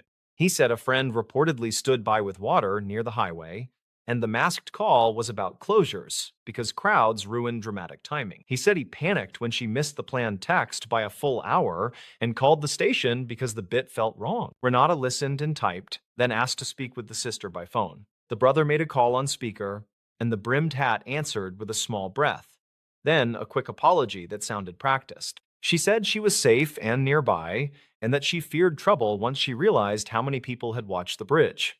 She agreed to meet at the station within 30 minutes and added that the shelf was a mistake because the rock felt greasy and mean. She arrived with salt on her face and a steady gaze, 34, freelance trainer and editor for a mid-sized channel. She wore the pin on the brim and kept her hands open on the counter, then gave a full account that matched much of the timeline. She described the shelf and the alcove and admitted the staged silence to build tension for a cut. She said the drone operator backed out when a shout scared him and that the grocery stop was a pause to decide whether to end the bit early. Renata walked her through the consequences with a calm voice and clear steps. They would log the misuse of the term missing in the station ledger and forward a report on the masked call to the office. They would recommend a fine for the drone flight near the bridge and review the permit files for the transposed name entry. They would also offer a voluntary donation to the volunteer team for the hours spent and recommend a public safety note if the channel posted any edited footage. The woman nodded and said she understood, then asked whether the station planned to call the county. Renata said the county dispatch already sat in the loop and had agreed to remain cooperative as long as the channel avoided inflaming viewers. She added that the station took missing reports seriously because moments consume resources, and that even staged quiet pressures real systems. The woman agreed to record a clear statement and accepted a brochure on safe filming that looked oddly gentle in the harsh light. Wyatt stepped outside and watched the last cars roll out of the lot, and the air finally cooled enough to feel kind. The dog from earlier barked once from a passing truck, and the fisherman from the creek lifted two fingers without slowing. Renata filed the forms and wrote a final note that tied the shelf to the old rescues and the pin to the badge and the masked call to timing. The station lights hummed and the clock hands slid past 6, then found their mark without ceremony. By the time the brother and sister left, the word missing on the duty sheet had a line through it. Renata kept the original note card with the magnet hole because records tell stories when memory wants to embellish. The office would likely call tomorrow and ask for clarifications, and the drone policy would probably gain a new sentence. She felt the usual mix of relief and irritation that follows a false alarm, and the strange sympathy for people who turn risk into currency. Later, the channel posted a short video that downplayed the panic, and the comments argued about rules and grit. The station received two thank you emails from hikers who heard the news secondhand and a complaint from a person who disliked the fines on principle. Renata archived the messages and watered the plant on the windowsill, then wrote one more line in the log about the shelf that was not a shortcut. The sentence ended with a plain warning that noon creates flat shadows and false confidence, a small truth inside a larger one. In quiet moments after a shift like that, she believed most people want a story that forgives them. Trails do not forgive, they teach. And the classroom never closes just because cameras blink. The station would open again at 7, and the clipboard would carry new names, and the clock would tick in the same steady way. Somewhere on the ridge, a jay would scold the wind, and the shelf would wait with its narrow promise, ready to turn bravado into paperwork. The woman who disappeared near Carver's Gap. Travelers who stopped at the high pullouts near Carver's Gap reported a woman who waved once, then walked into thin spruce. The trail ran along the bald, where wind hit with steady force from the Tennessee side. Lights stayed flat and cold despite late afternoon, and the ridgeline carried radio traffic from both counties. No one noted a plate because the parking area mixed hikers and locals without clear lines. The first call reached dispatch just before sunset, according to logs released later. Her name in the county file from 2009 matched a teacher who had moved between Carter and Avery over several years. She was 38 and worked part-time as a substitute while picking up seasonal museum hours in Johnson City. Friends said she came for the rhododendron bloom and stayed for the quiet above the state line. She reportedly carried a cheap handheld map and a stainless bottle marked with blue tape. Investigators never confirmed whether she owned a reliable compass, despite several receipts found in storage. The last certain sighting placed her near the wooden post where the Appalachian Trail heads north across the grass. A retired lineman named Carl said she asked about a side path that cut toward Round Bald before the weather turned. He described a calm voice and a careful walker who checked the sky twice and tightened her jacket sleeves. His watch read 4:30 by his account, and his memory stayed fixed on the sound of traffic below. Some locals claimed Carl changed the time later, which state records do not fully address. Dispatch logs mark a second report from a couple who parked beside a dented sedan with faded county stickers. They watched a woman stand near the information board and fold a copy of a trail brochure into a narrow strip. The man recalled her glancing at a silver pickup with an aftermarket light bar, then stepping away without hesitation. The woman recalled a slight limp that appeared only on the downhill portion near the first switchback. Records conflict on whether those statements were taken the same night or days later. Rain moved across Roan High Knob after dark, and patrols split between the paved lot and the forest roads. A ranger from the North Carolina side coordinated with a deputy from the Tennessee side using a shared radio channel. Volunteer searchers gathered near Carver's Gap just after midnight and walked grid lines under steady drizzle and shallow fog. They found boot marks that matched her size near a side trail where moss hid pooled water. Investigators never confirmed those impressions because runoff smeared edges before a cast could cure. Archived notes mention a lightweight day pack found under low branches around a quarter-mile from the main path. Inside were snack wrappers and a folded paper with a grocery list and a museum shift date. A phone sat in the outer pocket with a drained battery and a hair elastic wrapped twice around it. The screen held shallow scratches but no cracks, and the case showed a faded tourist sticker. Technicians pulled the card and recovered brief texts that ended earlier than the last reported sighting. Avery County reports list two unconfirmed leads involving a silver pickup seen idling near the pullout before rain. One hiker said the truck crept past the lot twice, which he found strange given poor visibility and slick pavement. Another hiker said the driver leaned forward and checked the mirror often while the engine surged at irregular intervals. Investigators never confirmed whether the pickup belonged to a local contractor who worked on fences near the highway. Records conflict on the license digits and the description of a sticker behind the rear glass. State records show a previous call involving the same teacher on Roan Mountain during early spring of 2019. She reportedly got turned around in sudden fog near Grassy Ridge and waited beside a cairn until voices approached. The party who found her said she stayed calm and kept talking about frost hollows and bird calls to stay oriented. An incident note described firm boots and a careful pace with brakes at regular intervals despite dropping temperature. Investigators never confirmed whether that episode affected her later planning or gear choices before June. In the week after the disappearance, family and colleagues organized small teams and checked shelters to the north. A museum co-worker carried printouts and asked pieced questions at hostels and gas stations between Elizabethton and Banner Elk. Several people remembered her spending coins on coffee and a pastry at a market near Roan Mountain State Park. Others insisted they saw someone else with similar hair and a similar jacket, which complicated the running timeline. The county file from 2009 contains those notes without a firm ruling on identity. A storm knocked power lines across the ridge and slowed organized searching while crews worked along the highway shoulders. Helicopter support reportedly stood by until wind readings dropped into a safer band above the open balds. Heat signatures came and went as fog shifted across gullies and pooled in low draws between thick spruce. Teams marked possible tracks that crossed and recrossed animal prints near a wet seep where runoff gathered. Investigators never confirmed a single continuous line that matched her boots from the parking area. Weeks later, a trail runner found a stainless bottle wedged under a root beside a shallow step. Blue tape clung to the metal, and a fingerprint technician lifted partials that matched previous samples from her apartment. The cap showed light grit and a torn gasket, which might explain a sweet smell noted by two searchers. Some locals claim the bottle had not been there during early sweeps, which raised questions about movement after rain. Records conflict on when the site was first photographed and tagged for follow-up.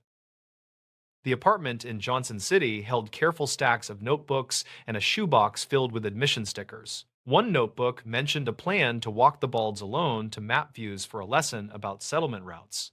Another page listed bus times and an alternate ride from a coworker whose statement later changed on 2 points. The coworker first said she offered a ride to the Gap, then said she offered a pickup from the Gap. Investigators never confirmed either offer, which left timing gaps across the late afternoon window. Bank records show a small withdrawal that morning and no further activity after the day of the hike. A library card saw used 2 days earlier for field guides that matched the notes found near the day pack. A phone account tied to a prepaid plan rolled over minutes on schedule without manual action from family. Technicians found no logins after the last tower handshake near the state line on the ridge. Dispatch logs carry that timestamp and mark it as the final verified ping. A rumor formed around an old farm road that drops toward a creek where anglers leave crushed cans. A property owner told deputies about a woman who waved once near a locked gate before stepping into Laurel. He could not fix the date and changed the season at least twice during follow-up interviews. His dog growled at the brush that evening, and he found cords of stacked wood disturbed along the fence. Investigators never confirmed the account, and state records caution that memory shifted after news coverage. Later that summer, a faded sedan matching the parking lot vehicle was towed from a private lot near Elk Park. A shop owner said the driver left it overnight and never returned to settle a quoted repair. The owner thought the driver was male based on height and a cap pulled low across the brow.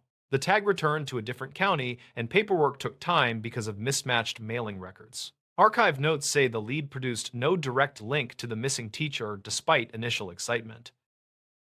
By fall, snow brushed the high grass, and searchers changed tactics to check drainages for winter evidence. Teams followed game trails where leaves bridged small streams and gusts erased prints within minutes. A jacket scrap turned up near a low snag, but color comparisons did not match clothing in photographs. A volunteer insisted the fabric felt similar to a liner she wore during spring trips on the same ridge.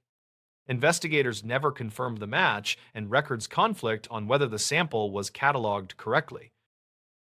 The museum held a small gathering where colleagues read notes about her lectures on birds and trade routes across the mountains. A student recalled her steady pace during a field trip and a habit of counting steps between viewpoints. Another student remembered a hesitant smile that appeared when someone mentioned weather reports and trail etiquette near fragile plants. Some locals claimed she had hinted at moving away, which her sister denied in interviews with a regional reporter. The county file from 2009 keeps both statements without comment on reliability.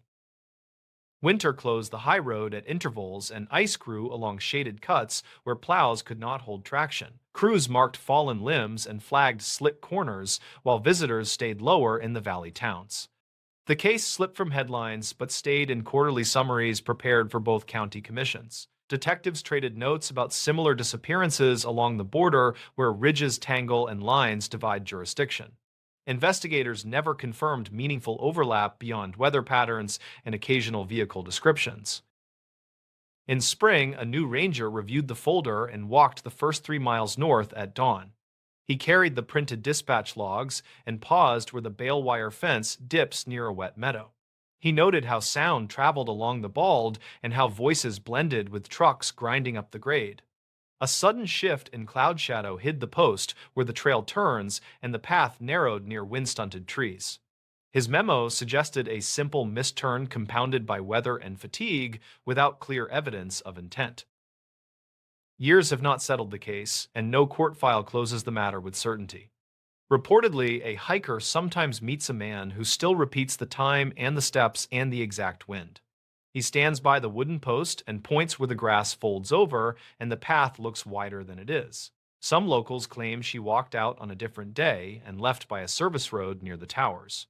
Investigators never confirmed that ending, and records conflict enough to keep the question alive near Carver's Gap. The stories. This night guard filed a missing hours report. The file started as something routine, a timestamp discrepancy in a small town security log. A night guard at a regional warehouse filed a missing hours report, claiming his time card didn't match the hours he'd actually worked. The report was short, oddly calm, and dated early March of 2019. No one thought much of it until he never came back to work.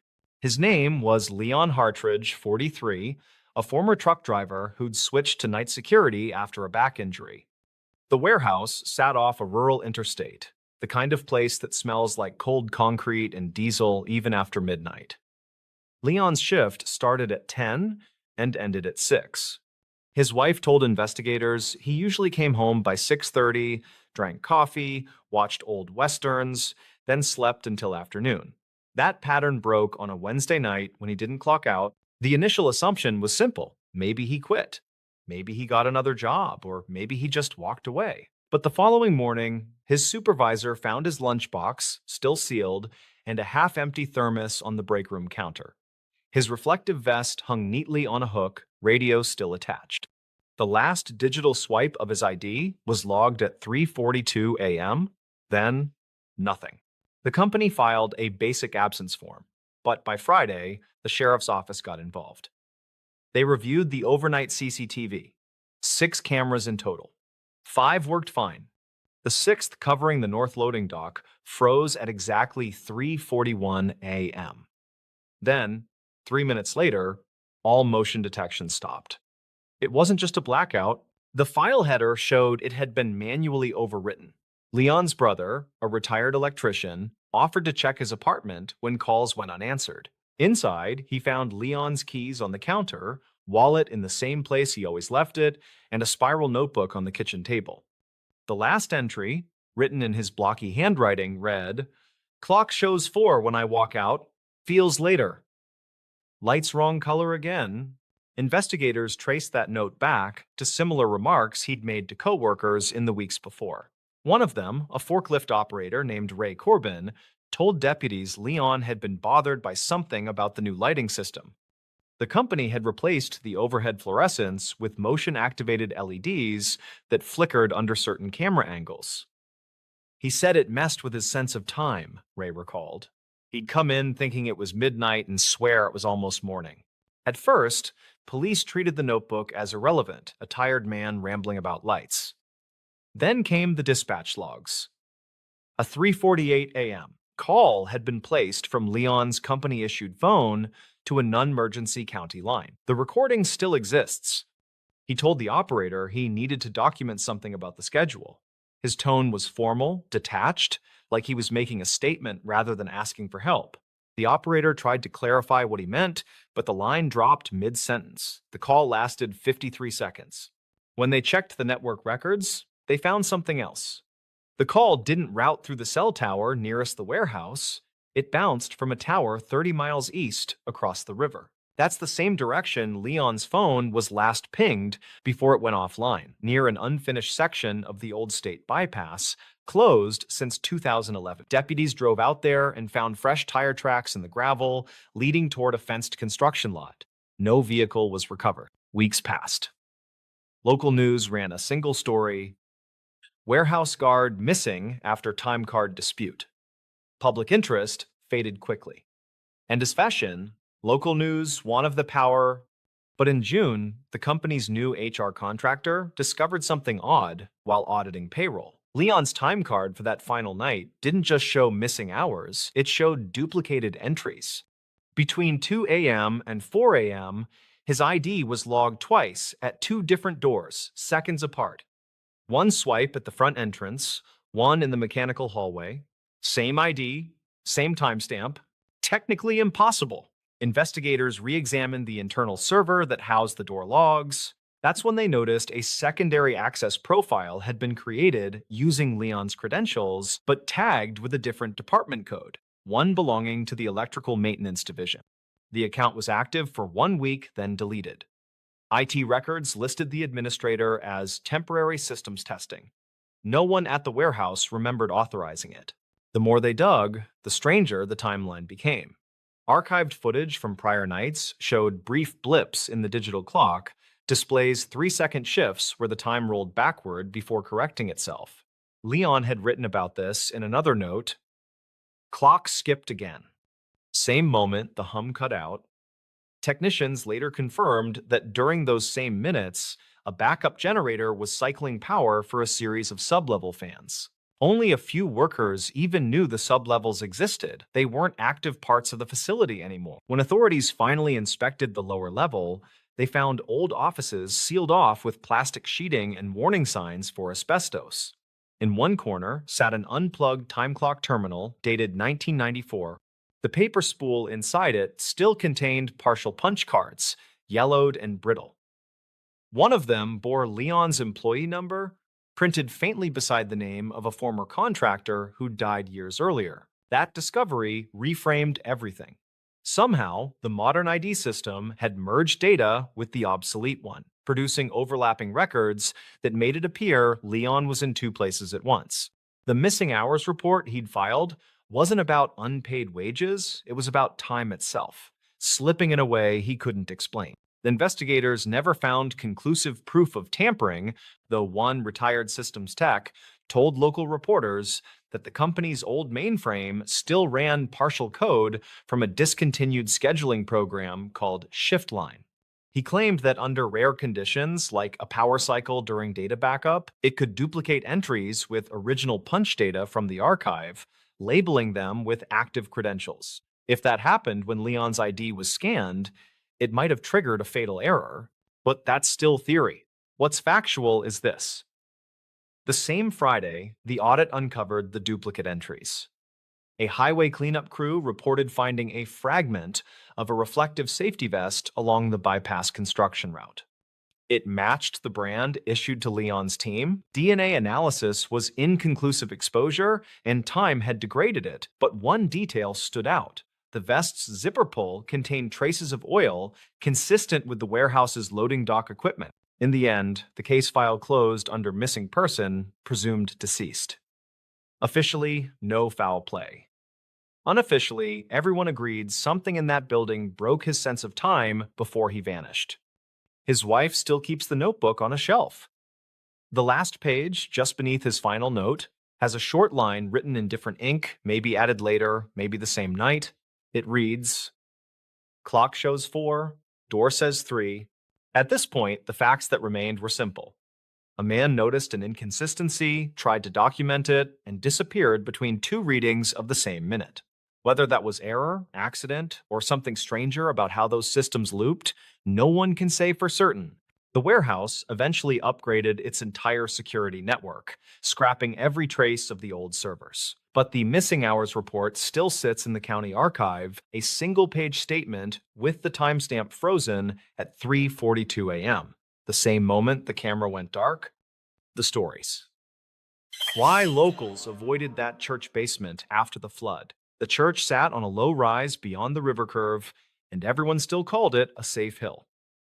Neighbors said the floodwater reached the stained steps anyway, and the basement stayed damp long after the river fell. Clara Vass, 34, worked as a field insurance adjuster who took pictures, typed notes, and kept calm voices moving.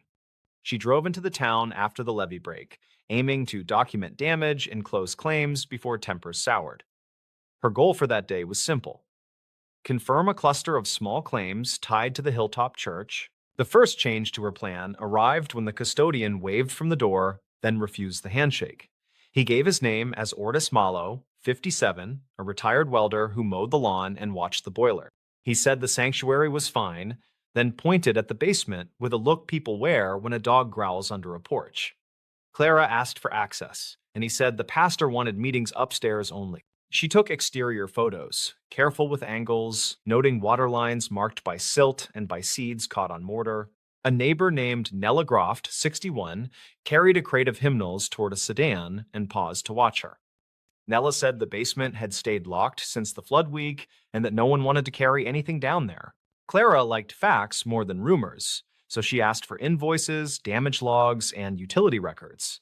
Ortis handed over a folder with photocopied bills, each page smelling like bleach even through the plastic sleeve. The electric bill showed a high spike the week after the river fell, which struck her as odd for an empty space. When she asked for the basement key, Ortis rubbed his jaw and said the lock stuck, then said the pastor handled everything personally. She kept her voice soft, mentioned schedule pressure, then offered to meet the pastor after dinner and finish this site today. He agreed, but he kept glancing at the stairwell door like it might open on its own. Clara went to the county office and checked archived calls for emergency service, using an index the clerk let her see without fuss. The church address appeared twice during the flood days, once for a fuel smell, once for a welfare check that cleared in minutes. A dispatcher note said volunteers had stacked food in the basement for short-term storage.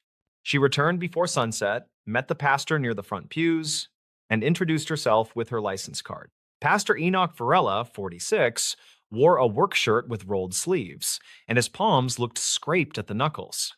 He repeated that the sanctuary took no damage, then said the basement had a minor issue they were addressing privately. Clara explained her process, said transparency helped claims move faster, and asked for a basic walkthrough with photos. He agreed to a limited tour, then warned her that the air down there felt close and would not be pleasant. She took out a disposable respirator she kept for mold sites, and he nodded with relief, like that solved part of it. The key turned after a stubborn rattle, and the door opened with a smell like wet paper mixed with diesel. Steps went down into dimness that felt cooler than upstairs, and the walls showed a faint brown tide mark. Her light found a row of folding tables stacked with canned goods and boxes, all tied off with twine. Several tabletops were warped, and the legs stood at different heights because someone had shimmed them with hymnals wrapped in plastic. A generator sat to one side with a coiled cord, and the floor around it showed a clean square like a rug had been there. She photographed outlets, tagged the generator model, and asked why they needed so much power for a basement pantry. The pastor said the generator ran sump pumps for 2 nights, then stopped working from grit in the line. Ortis stood near the bottom step and rubbed the rail. his knuckles pale, like he hated the room and also belonged to it. Clara noticed a water line over the breaker box, which meant the panel had taken a hit and still looked strangely spotless. A woman appeared in the doorway, waved, and introduced herself as Paloma Cray, 32, a volunteer nurse with the food team. Paloma asked if Clara needed masking tape for labels, then added that people had slept here during the flood watch. The pastor cut in with a quick no, and Paloma closed her mouth and drifted back into shadow. Clara felt the hush that follows a correction and decided to run her questions in a sequence that built without heat. She asked about occupancy during the flood, and Pastor Varela said only supplies had been staged downstairs. She asked to see any damage to pew cushions or classrooms, and he steered her back toward the stairs with a brisk thank you. In the parking lot, a teenager skated past and kicked the curb, then said people said the basement hummed after midnight. He pointed at the brickwork view vents near the ground and said sound came out like a freezer that could talk. He grinned, then looked sorry for talking, and pushed off toward the next slot without another word. Clara sat in her car and recorded a memo into her phone, keeping the tone neutral and the timestamp obvious. She reviewed photos, zoomed on the clean square by the generator, and marked a note about missing equipment.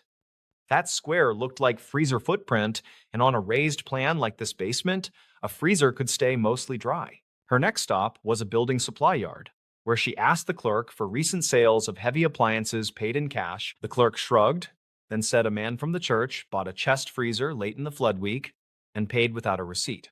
That detail qualified as a witness statement, and she typed it as such, careful not to lean on it more than it deserved. Evening pushed in, and she returned for one more look while people set up for a community meal upstairs. She asked Paloma for 5 minutes in the basement to recheck the panel labels, promising to stay out of the way. Paloma agreed, then quietly handed over a small key that looked too new for an old door, her eyes level and steady. Downstairs, the lights flickered, as if a loose connection lived somewhere behind the fresh panel cover. Near the far wall, she found 2 pallets draped with tarps that had been taped several times, and the tape pulled white in places. A faint, sweet odor rode the damp smell, like fruit left in a trunk after a warm day at the lake. She lifted a corner and found case water stacked over a long trough cut into the slab, its edges chipped and sharp. A length of garden hose ran from the trough to a sill drain where floodwater had once receded, and the hose still glistened. She followed the hose with her light, stepped around the tarps, and saw the end shoved behind a dented freezer. The cord was gone, but a film of oil on the floor traced a path toward the clean square near the generator. She crouched, counted to 5 to settle her breath, then stood and walked back toward the stairs to reset her approach. On the way up, she passed Ortis as he came down, his arms full of clean towels for reasons that felt unclear. Clara asked if they had documented any salvage from the basement that could justify the electric spike. He nodded too quickly, said there had been a spill from a donated machine, and that they had cleaned it thoroughly after. She thanked him, then stepped outside and listened to a rain gutter tick as the day cooled into night. Her hotel room was quiet, and she laid the photos on the table beside the binder she kept for flood jobs. She cross-checked the electric spike days against the generator ownership dates, using calls the county clerk let her copy. A pattern formed, modest and plain, which said power ran in the basement several nights after the river pulled back. She called a friend who worked restoration and asked about standard practice for wet freezers in basements. He said most techs would drag them outside, prop the lid, and tape a sign to keep people away until haul out. He said running a generator indoors for a freezer was dangerous, and added that diesel odor with sweet tang usually meant refrigerant leaked. Clara returned at first light and found Paloma sorting donated jackets on the front steps. Paloma watched the street, then said she had worked disaster shelters before and knew that water brings out the best and worst.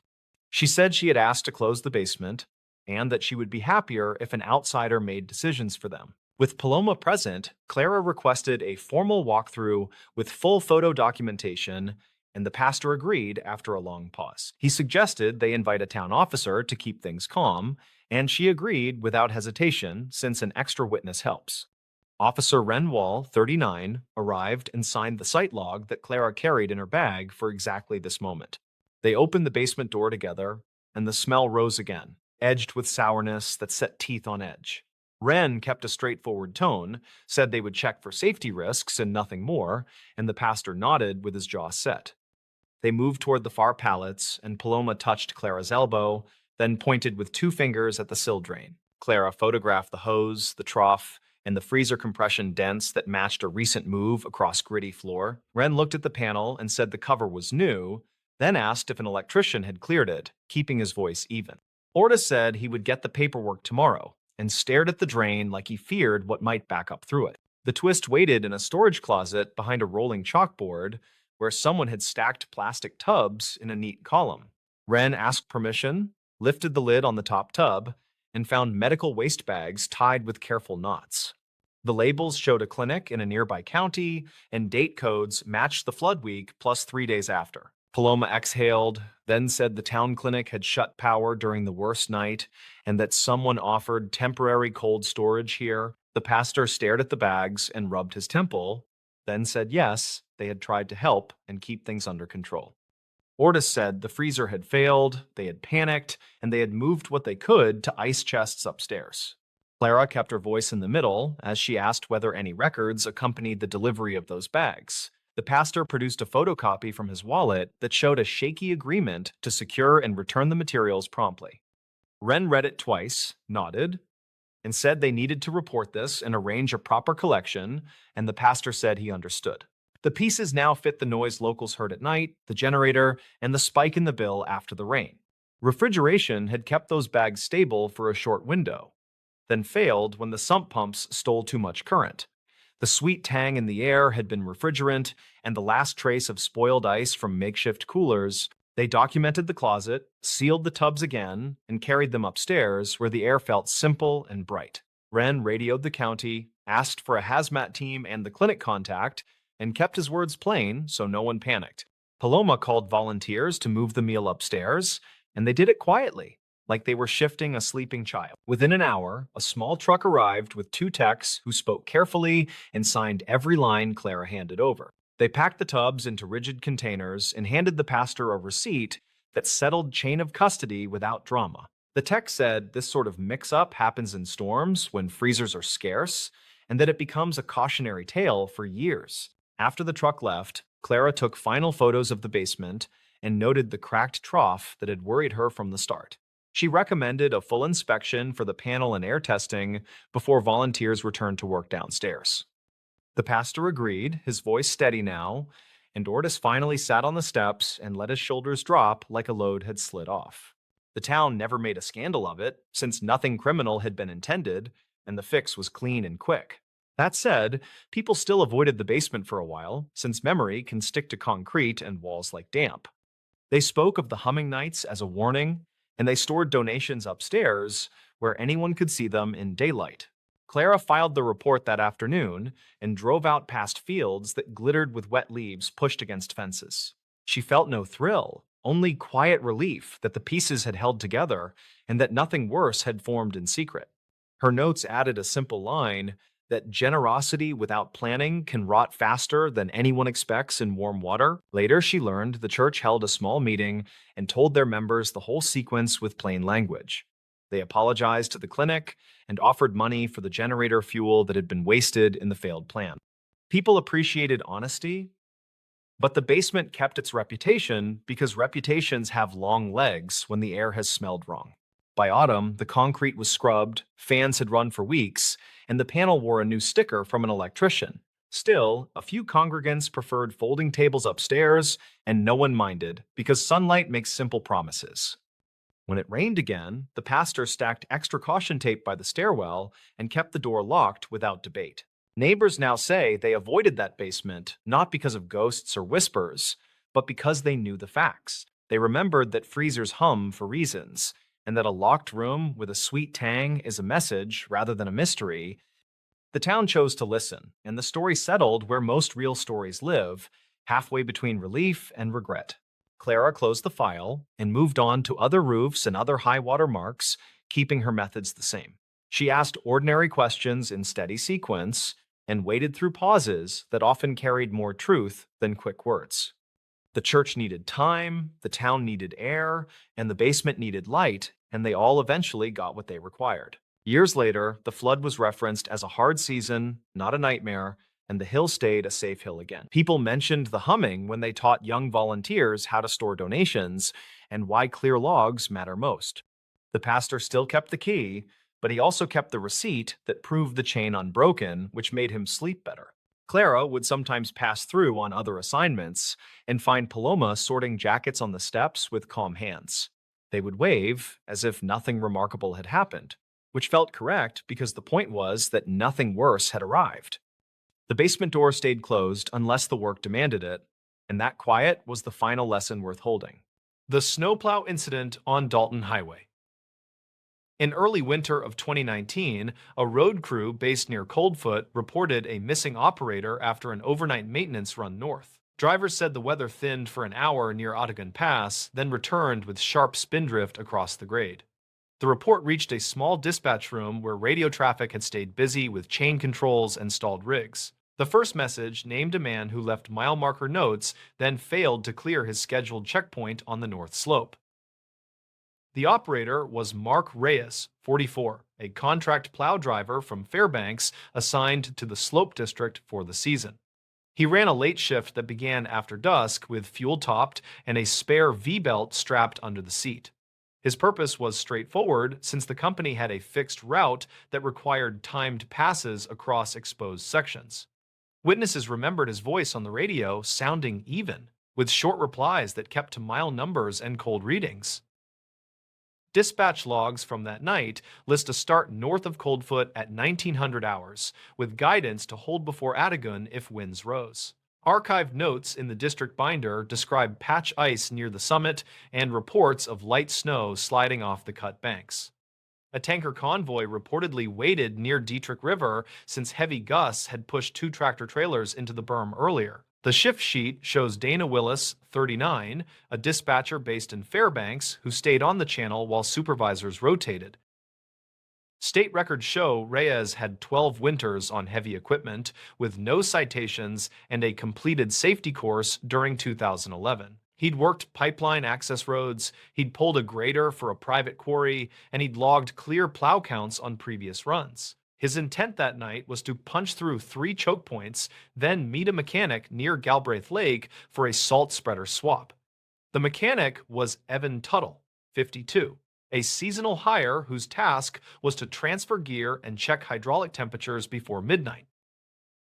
Some locals claimed a whiteout dropped into the pass fast enough to erase taillights and mute engine sound, yet truckers never agreed. One driver said strobing snow gave the illusion of hills moving sideways across the road while the wheels stayed straight. Another said the wind was loud, but gaps kept opening, and distant beacons appeared steady along the grade for several minutes. Investigators never confirmed a single window of clear weather, since recordings captured only static bursts and clipped phrases around the summit. At 2100, Reyes checked in at a pullout south of the pass, with coolant temperature stable and front blade pressure within range. He mentioned one brief shudder through the chassis that felt like a rut, then silence followed until a short click cut the frequency. Willis radioed back twice with location requests and received nothing, then pinged a nearby rig to scan the shoulder with high beams. The rig driver said he saw drifting grooves that could have been old tracks since fresh snow filled them within seconds. A tracker unit on the plow reportedly sent 3 location bursts clustered near a curve marked by a steep drop to the creek. Technicians said the pings bounced off a repeater and came through delayed, so the timing stamps failed to match the voice log. Search teams moved in after midnight from both sides, and a grader led with chains laced tight across 2 tires. Snow fell in sheets that flattened depth and made shallow cuts look like pits, which slowed the lead truck to walking speed. They reached the curve at first light and found a blade mark that ended clean beside a low drift with no metal exposed. A second pass scraped the shoulder and revealed a hard ridge with chunks of ice wedged above a narrow gouge that fell away. Rope teams moved over the edge and found short slide debris on a bench, then a broken marker flag snagged against brush. No frame parts surfaced during those hours, and the creek ran under plates of ice that shifted with a faint grinding sound. County file from 2009 includes a similar incident where a grader vanished for 2 days before surfacing downstream near a bend. That case resolved when thaw lowered the berm and exposed a mirror that caught sun from a brief break in cloud. The comparison circulated among crew members who kept working the shoulder, yet the terrain here was different with steeper runoff cuts. Records conflict on how quickly the water can rise under drifted ice after strong wind, and the team deferred to the field lead. By late morning, a fuel tender from Deadhorse reached the site and set up heaters near a staging point above the drop. Tuttle arrived from the north with tools and asked for the last radio phrase, then checked the hydraulic lines of a parked plow. He noted a tendency for the quick couplers to chatter during crosswind, which could sound like harsh rattle over the cab floor. Mechanics later wrote that cab noise might mask a failing sensor, since cold snap could trigger alarms that barely breached the static. Aerial support from a contractor circled the pass after wind eased, and the observer described a faint brown scar cutting the slope. The scar blended with ripples left by earlier slides, and a few dark smudges along the line looked like willows pressed flat.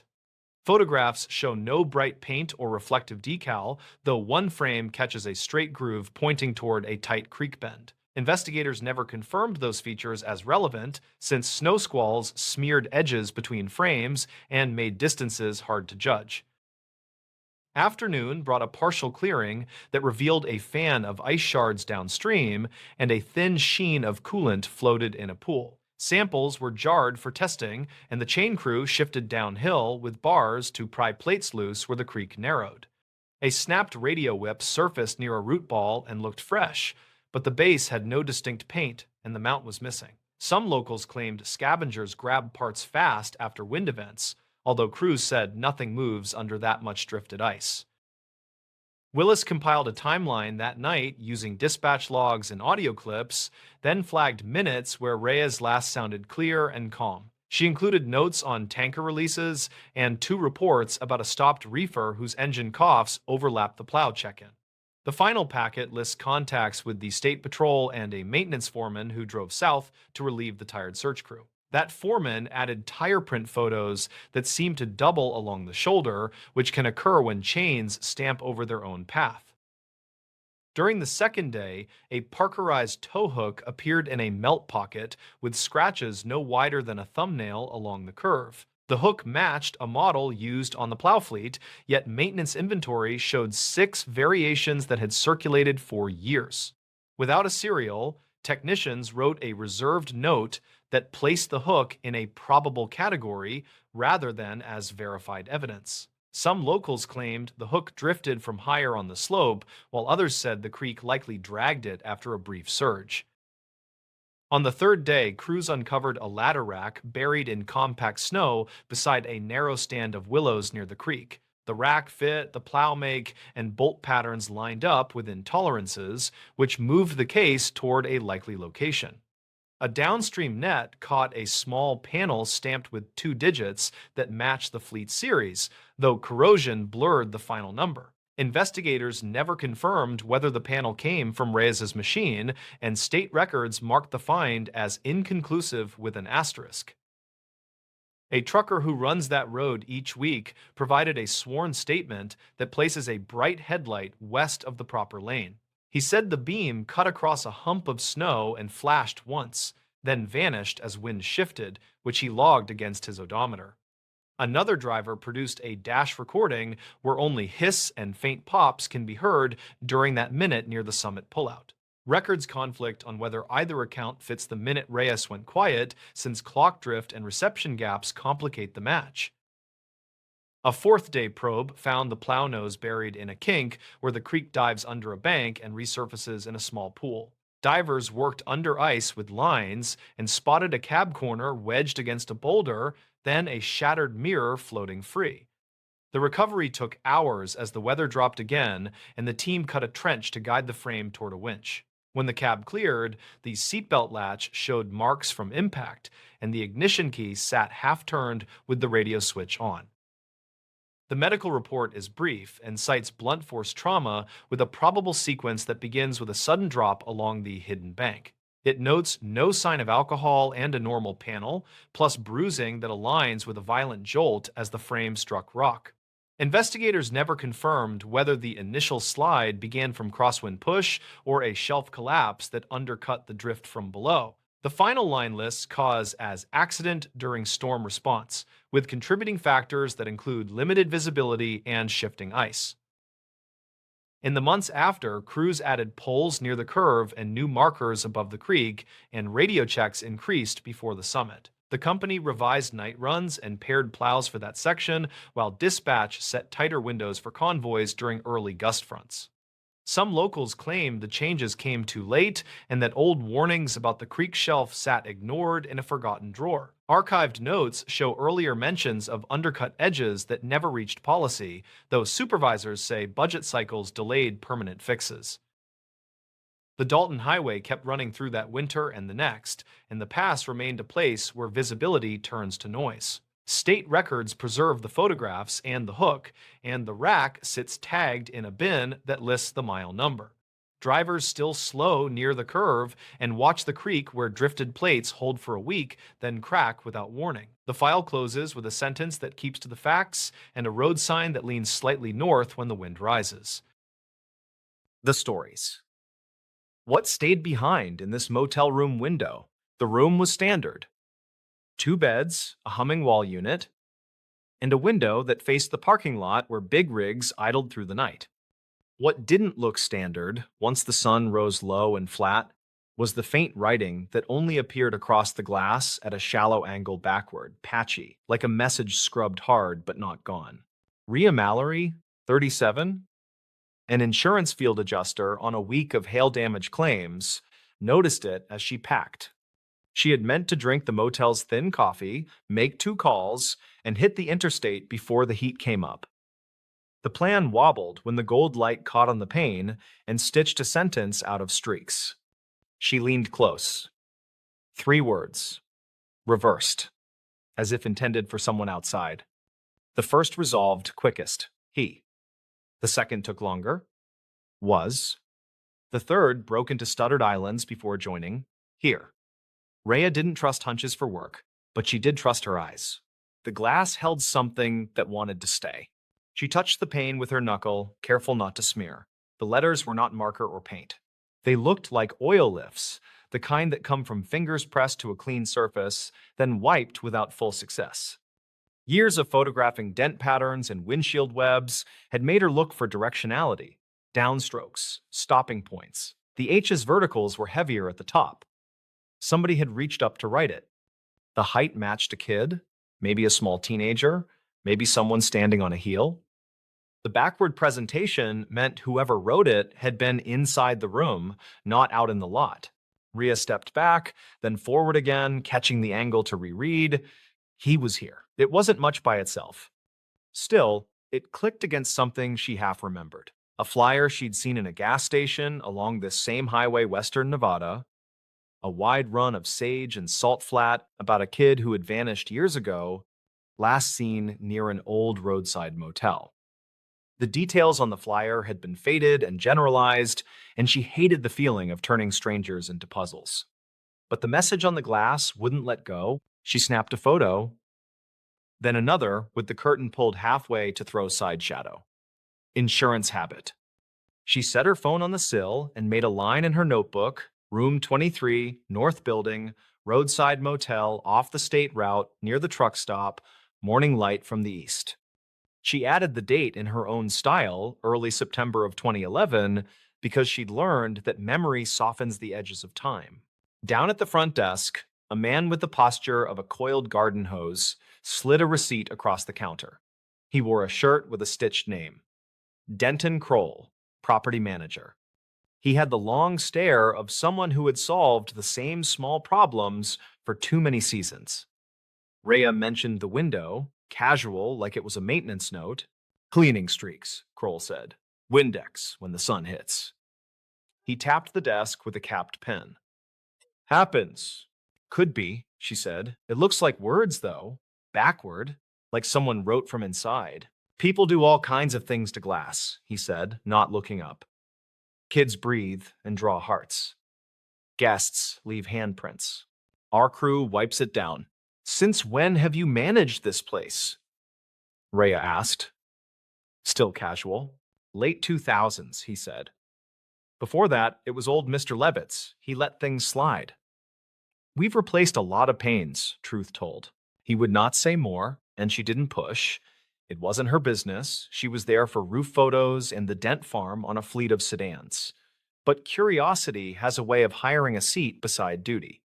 Back in the room, she stood the motel stationary on edge to catch more oblique light. The letters resolved again. She took a slow breath, then put her phone on voice memo not to narrate, just to capture the ambient hum and her measures. A trick a photographer had taught her to anchor memory later. The air smelled like old cleaner and the metal tang of the window track. Her internal clue came by accident. When she slid the curtain fully open, the bottom hem snagged on a plastic spacer in the aluminum frame. The spacer was cracked, held with a sliver of old tape. The tape wore a different sheen than the rest of the frame. Brittle amber with torn fibers pressed into it. On top of that tape, ground into the glue, lay a tiny fleck of blue wax, the kind cheap crayons leave. Someone had taped something in place, maybe a page, maybe a label long enough for wax to settle. It matched the backward writing. If a sign had ever been stuck there, it would read correctly to the room. She wrapped the little tape shard in the motel stationery. Not as evidence she wasn't law enforcement, but because it felt wrong to leave it to a vacuum head. She took macro shots of the frame, the spacer, the wax fleck, and the area of glass where the words showed best. Then she checked out, turned in her key card, and drove to the first claim 2 towns over. She told herself it would end there. It didn't. At lunch in a diner with counter stools and a corkboard of lost puppies and church suppers, she asked the waitress if the motel had any stories. The waitress, thin braid, name tag reading, Paloma rolled her eyes. Depends on your appetite, Paloma said. Folks, stop, sleep, leave. Years back, a trooper sat there with coffee for a week straight. Didn't say why, just watched the door. Remember when? Rhea asked. Late 90s? Maybe early 2000s? Paloma said. Time fuzzes. He had a name like Otero, or something like that. People said a kid was missing. No one talked specifics. Rhea looked at her phone photos again in the car.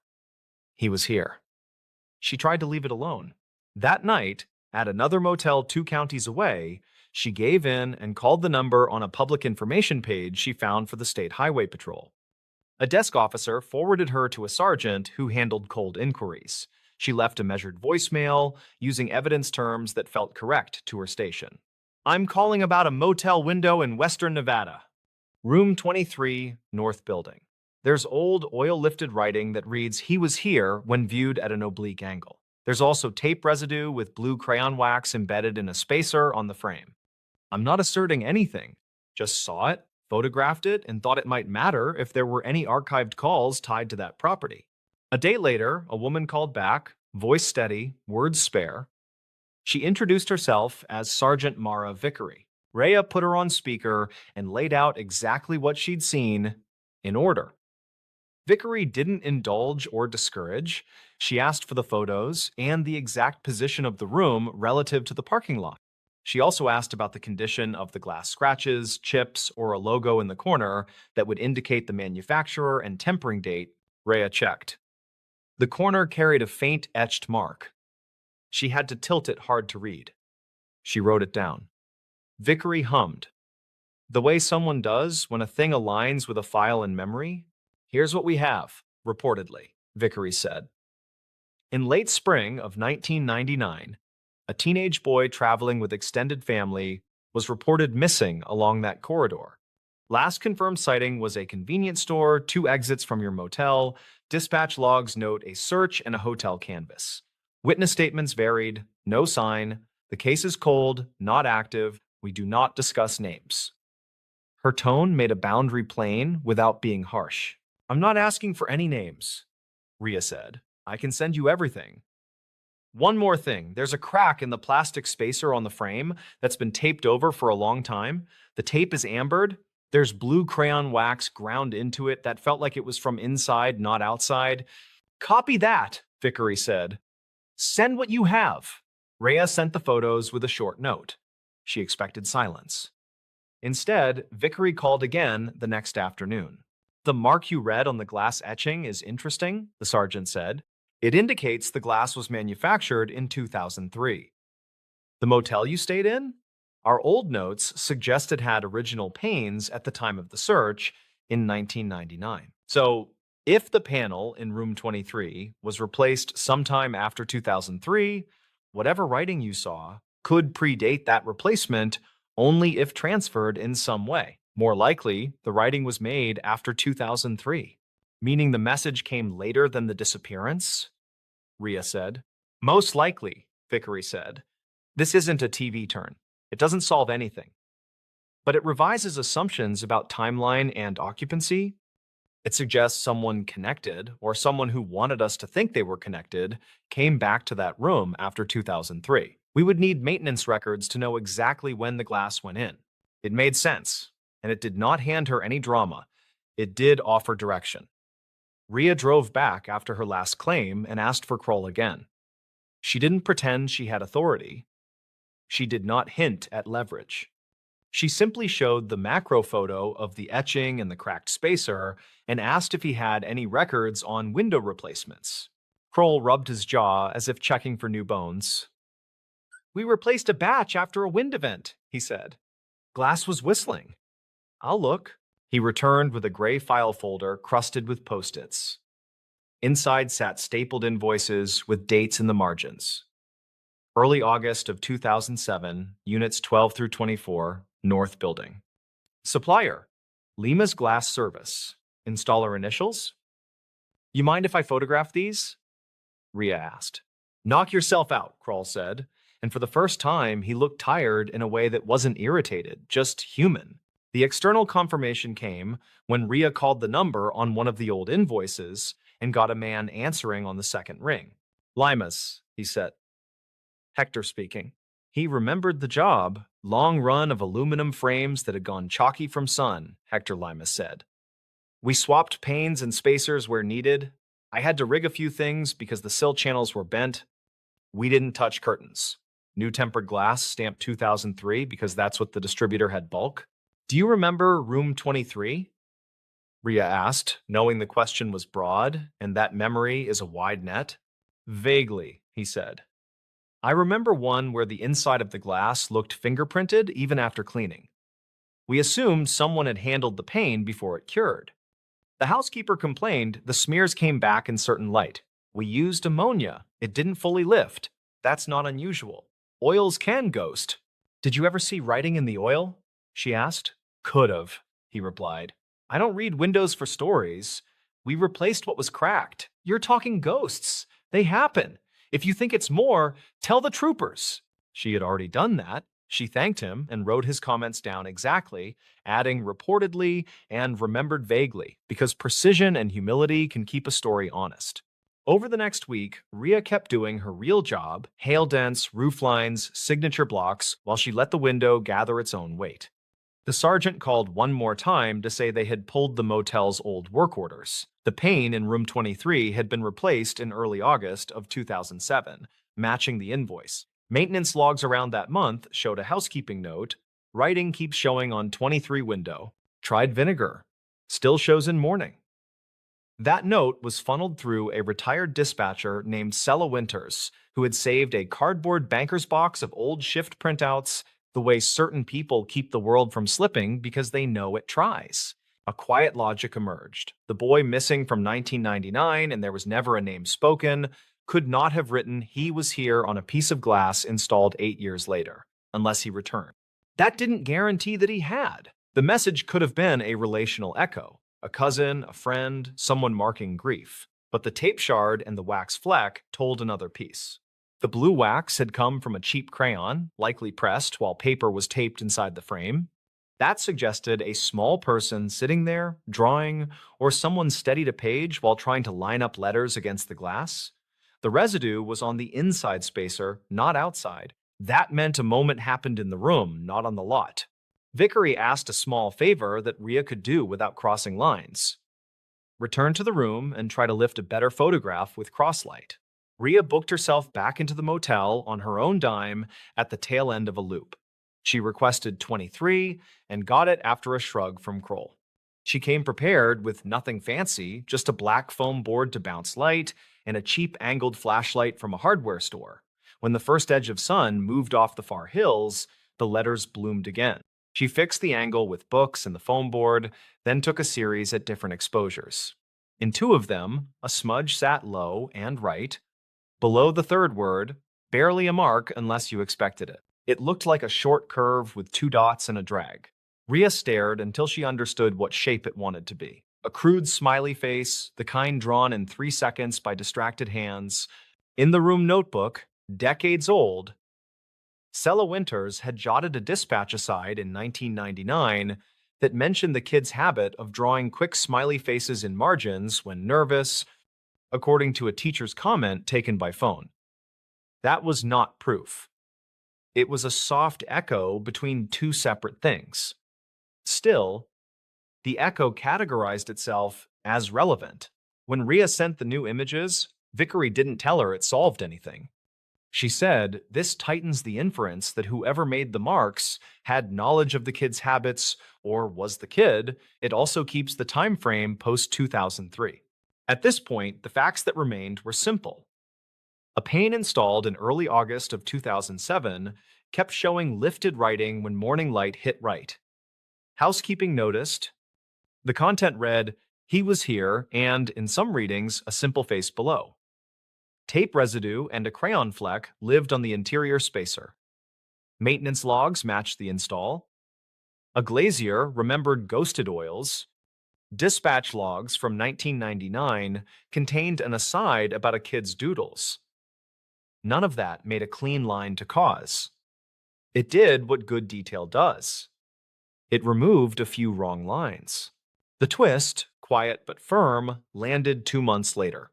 Not for Rhea's benefit, and not with fanfare. Vickery called to let her know that, in reviewing archived calls surrounding the motel, a short anonymous tip from late summer of 2007 had been found. The caller, whose voice was masked by the crush of a payphone, had said only, "Check the north building, second floor, room by the ice machine. Mornings show messages." The number had been a dead end then. The note sat in the file without connection because no one had compared it to the install logs. Now they matched. The pane had just been replaced. The message, then, could not be a relic from before the disappearance. It was a marker laid down later, possibly by someone who had returned to a familiar place to say something without saying much at all. Rhea asked the only question she could. "Does this help?" "It helps me not waste time on a wrong year," Vickery said. "Sometimes that's the whole gain." And that was it. No chase, no doors kicked. Instead, a timeline corrected by what stayed behind in a motel room window. Rhea didn't tell the story to anyone who would make it into a campfire shock. She kept the tape shard in a small envelope with the word motel and the date in her hand, even though she knew it had no chain of custody value. It wasn't evidence for court, it was gravity for memory. On her last pass through that stretch of highway before winter, she pulled into the truck stop at dusk and watched the north building of the motel throw its square lights into the lot. The window of room 23 held the look of any other. A woman in a denim jacket let down the blinds. A kid ran past, dragging a suitcase that clicked over seams. None of them knew what the glass had whispered. That felt right. A real story refuses to belong to whoever tells it the loudest. Rhea stood there until the sodium lamps came up and turned everything the same, tired amber. The hum of diesel engines filled the air, the kind of sound that flattens thought. She thought briefly of the words someone had pressed there with damp fingers and of the faint, silly face below. Not testimony, not confession, just a note at the exact height of a small person trying to leave proof of a breath. The truth in it was not the grand kind. It was the modest, late kind, the kind that lets people who do this work say later, with care, that a thing likely happened in a different month than everyone thought, and that a pane of glass, replaced in early August of 2007, had kept those mornings honest for years. She drove away without looking back, because looking back is for when there's nothing left to file. The motel settled into the dark, the windows settled into shadow, and whatever stayed behind stayed there, just oil, just light, just enough. The stories. Paramedic who kept one final snapshot. The story began with a photo that shouldn't have existed. A single Polaroid, slightly overexposed, showing the inside of an ambulance during a call that supposedly never happened. It was discovered years later, tucked between the pages of an old medical manual in a small town fire station's archive. The man behind that photo was Martin Kessler, a 42-year-old paramedic who'd spent nearly 2 decades working in a quiet coastal county. He was the kind of person people trusted instantly: steady hands, calm voice, always first on scene and last to leave. Colleagues said he never forgot a face, even from calls years earlier. That photographic memory made the irony of what happened next impossible to ignore.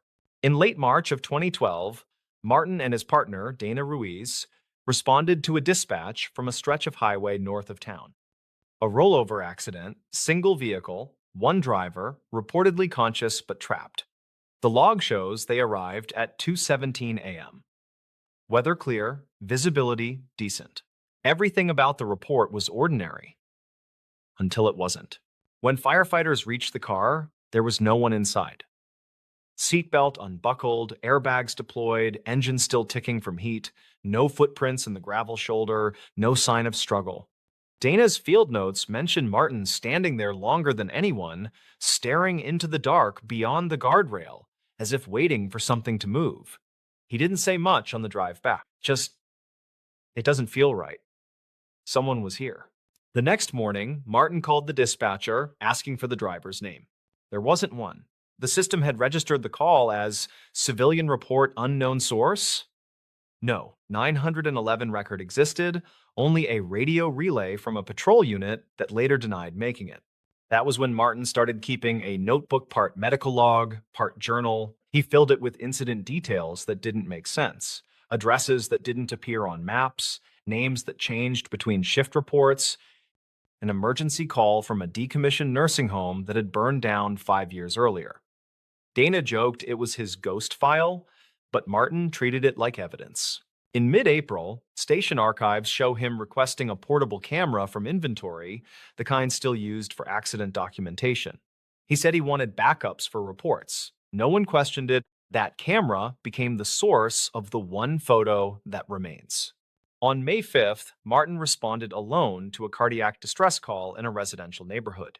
The official dispatch recorded a woman named Eleanor Marsh, age 71. When Dana arrived 15 minutes later, the house was empty. No patient, no signs of struggle, only Martin sitting on the front steps, shaking. He told her he'd just finished chest compressions, but there was no body. That evening, he turned in a sealed envelope to the station chief. Inside, a single Polaroid showing an elderly woman on a stretcher inside the ambulance. Her face pale but peaceful, IV line in her arm, heart monitor reading a steady rhythm. The timestamp on the photo matched the call, yet no hospital in the region logged a patient by that name, and the ambulance's GPS data placed it in the station lot at the time. For weeks, the department treated it as a data glitch, a wrong timestamp, maybe a mistaken upload. Martin, however, stopped taking calls entirely. He used his accumulated leave and disappeared from the rotation. Dana later said he'd started visiting the county records office, spending hours looking through missing persons reports from the 1990s onward. According to the clerk's statement, he requested files on one case repeatedly: a local woman, 71 years old, who'd vanished from her home in May of 1996. Her name, Eleanor Marsh. She'd been last seen the same week a younger Martin had begun his EMT training in that same county. What tied them together came from an old photograph Martin found in the file. It showed a group of EMT trainees standing beside a vintage ambulance. On the far left, a younger Martin smiling awkwardly. On the far right, a woman in a white nurse's uniform, Eleanor, back when she'd volunteered with the training program. Her sudden disappearance had never been solved. The case quietly closed after 3 years. The evidence stacking grew stranger. In late May, an internal audit found Martin had accessed archived radio frequencies from the old dispatch system equipment retired in 1999. He'd been trying to trace the source of that first mysterious accident call.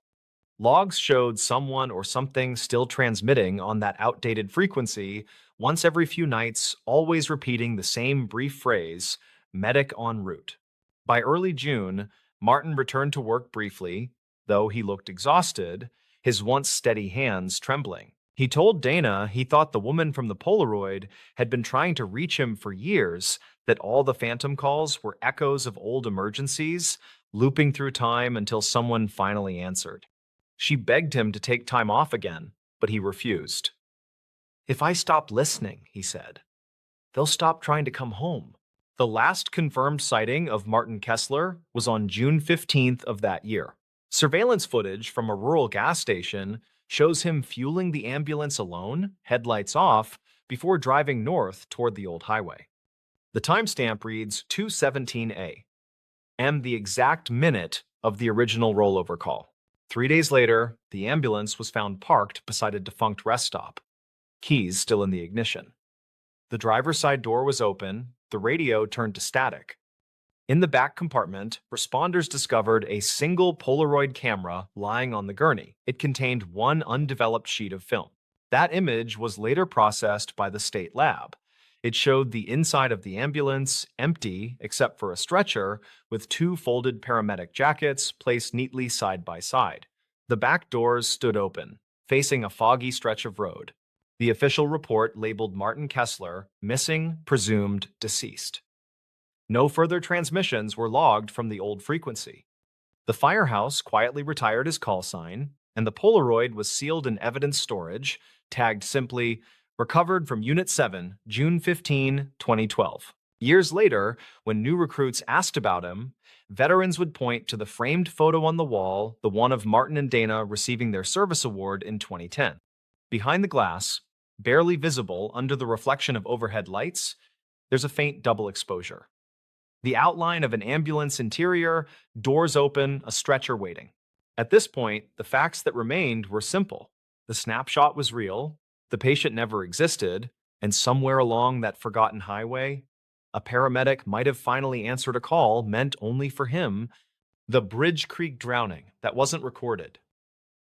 Locals in Deschutes County still mention a cold evening on Bridge Creek when a man vanished without an official entry. Witnesses later argued over the hour and the light while the water ran clear and slow beneath alder shade.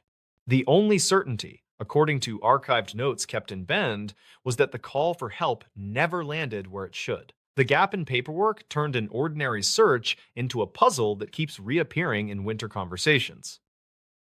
The man most often named was Trent Avery, 42, contract carpenter, in the area to price repairs on a seasonal cabin. He reportedly arrived 2 days earlier and slept in his truck near Sisters to save money, according to a motel clerk.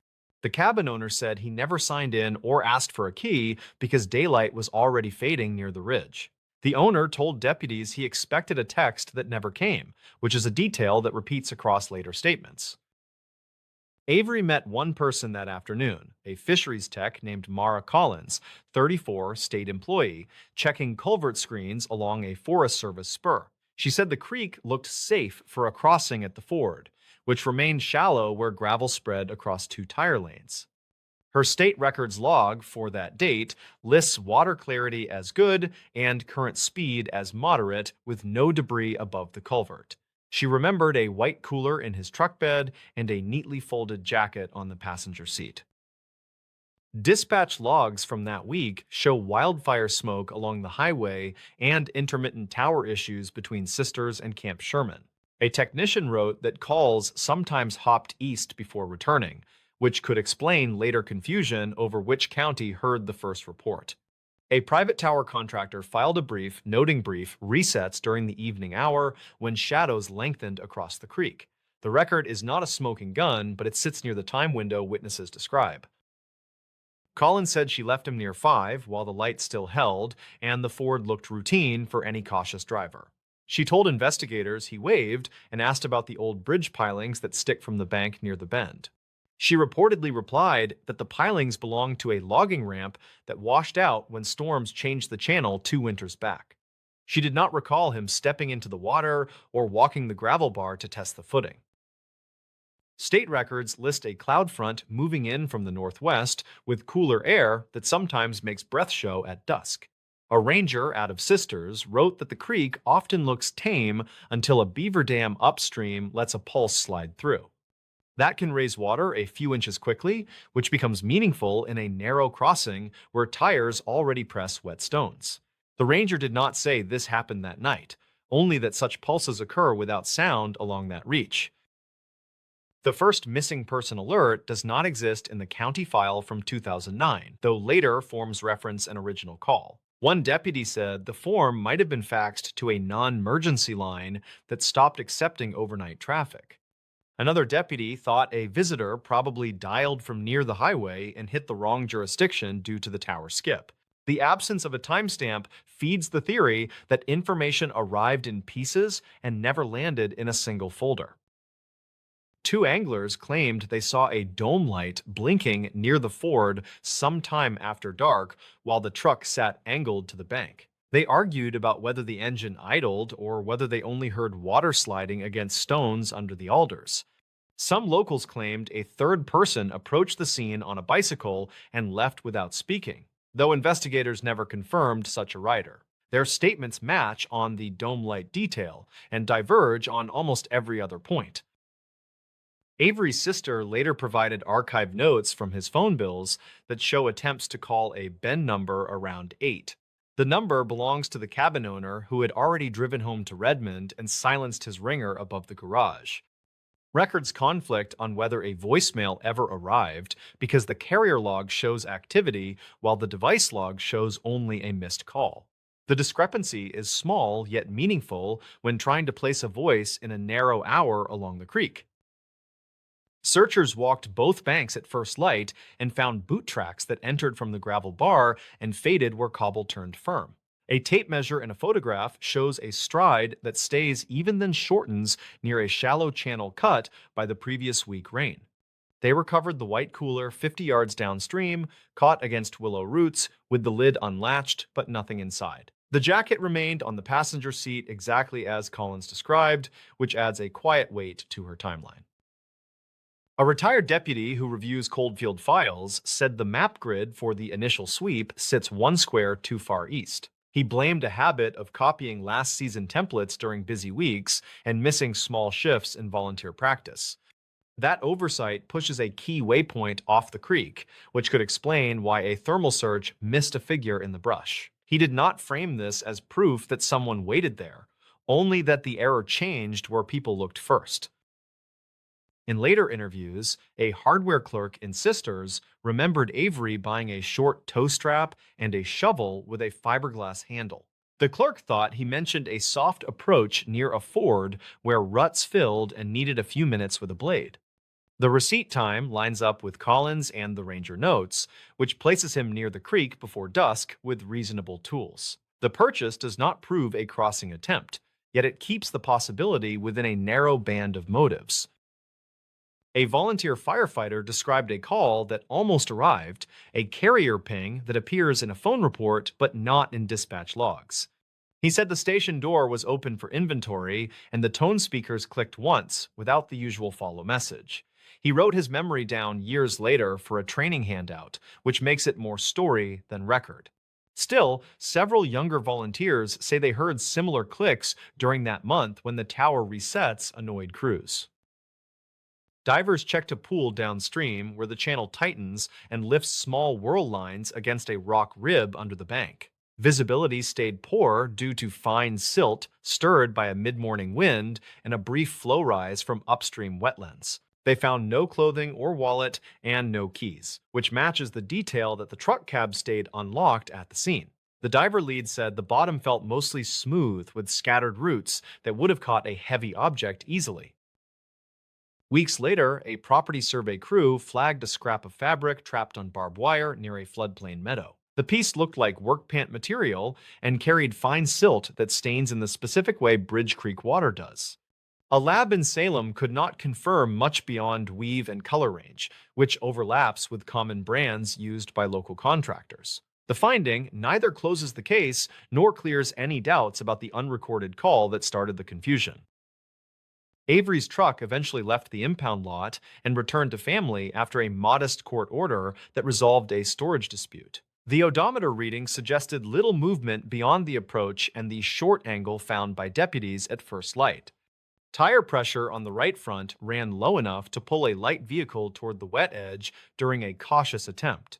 A mechanic said that detail matters only if a driver felt rushed and chose not to air up before crossing. Some residents claimed he might have walked out before midnight after losing patience with the patchy calls and weak signal near the ford. Others said a car picked him up on the highway and drove north toward Warm Springs, a route that thins quickly after dark. Investigators never confirmed either thread because camera coverage along that stretch remains limited and cash purchases leave quiet trails. The two stories survive because neither collides with the evidence found by the creek. Years after the search, a regional auditor reviewed communications procedures and noted that inter-county coordination improved during the next season. The report mentions additional training with tower vendors and a shared checklist when pings show cross-jurisdiction drift for emergency calls. None of that resolves where Avery went, yet it addresses the blank square where his first alert should have lived. The lesson sits quietly in meeting minutes while the creek keeps moving stones along the shallows. The file remains open in a narrow sense with periodic review when new hikers report odd finds in willow tangles after spring runoff. Most of those reports fade after a deputy drives out and looks where grass has already leaned and lifted again. The absence of a recovered body keeps speculation tethered to polite voices in diners near the highway and the mill. The story persists because the paperwork gap made a simple night on a small creek feel like an argument that never ends. The stories. This dispatcher flagged a warning nobody else heard. In the summer of 2015, a small county dispatch center in the Midwest logged what should have been another quiet night routine calls, minor accidents, nothing serious.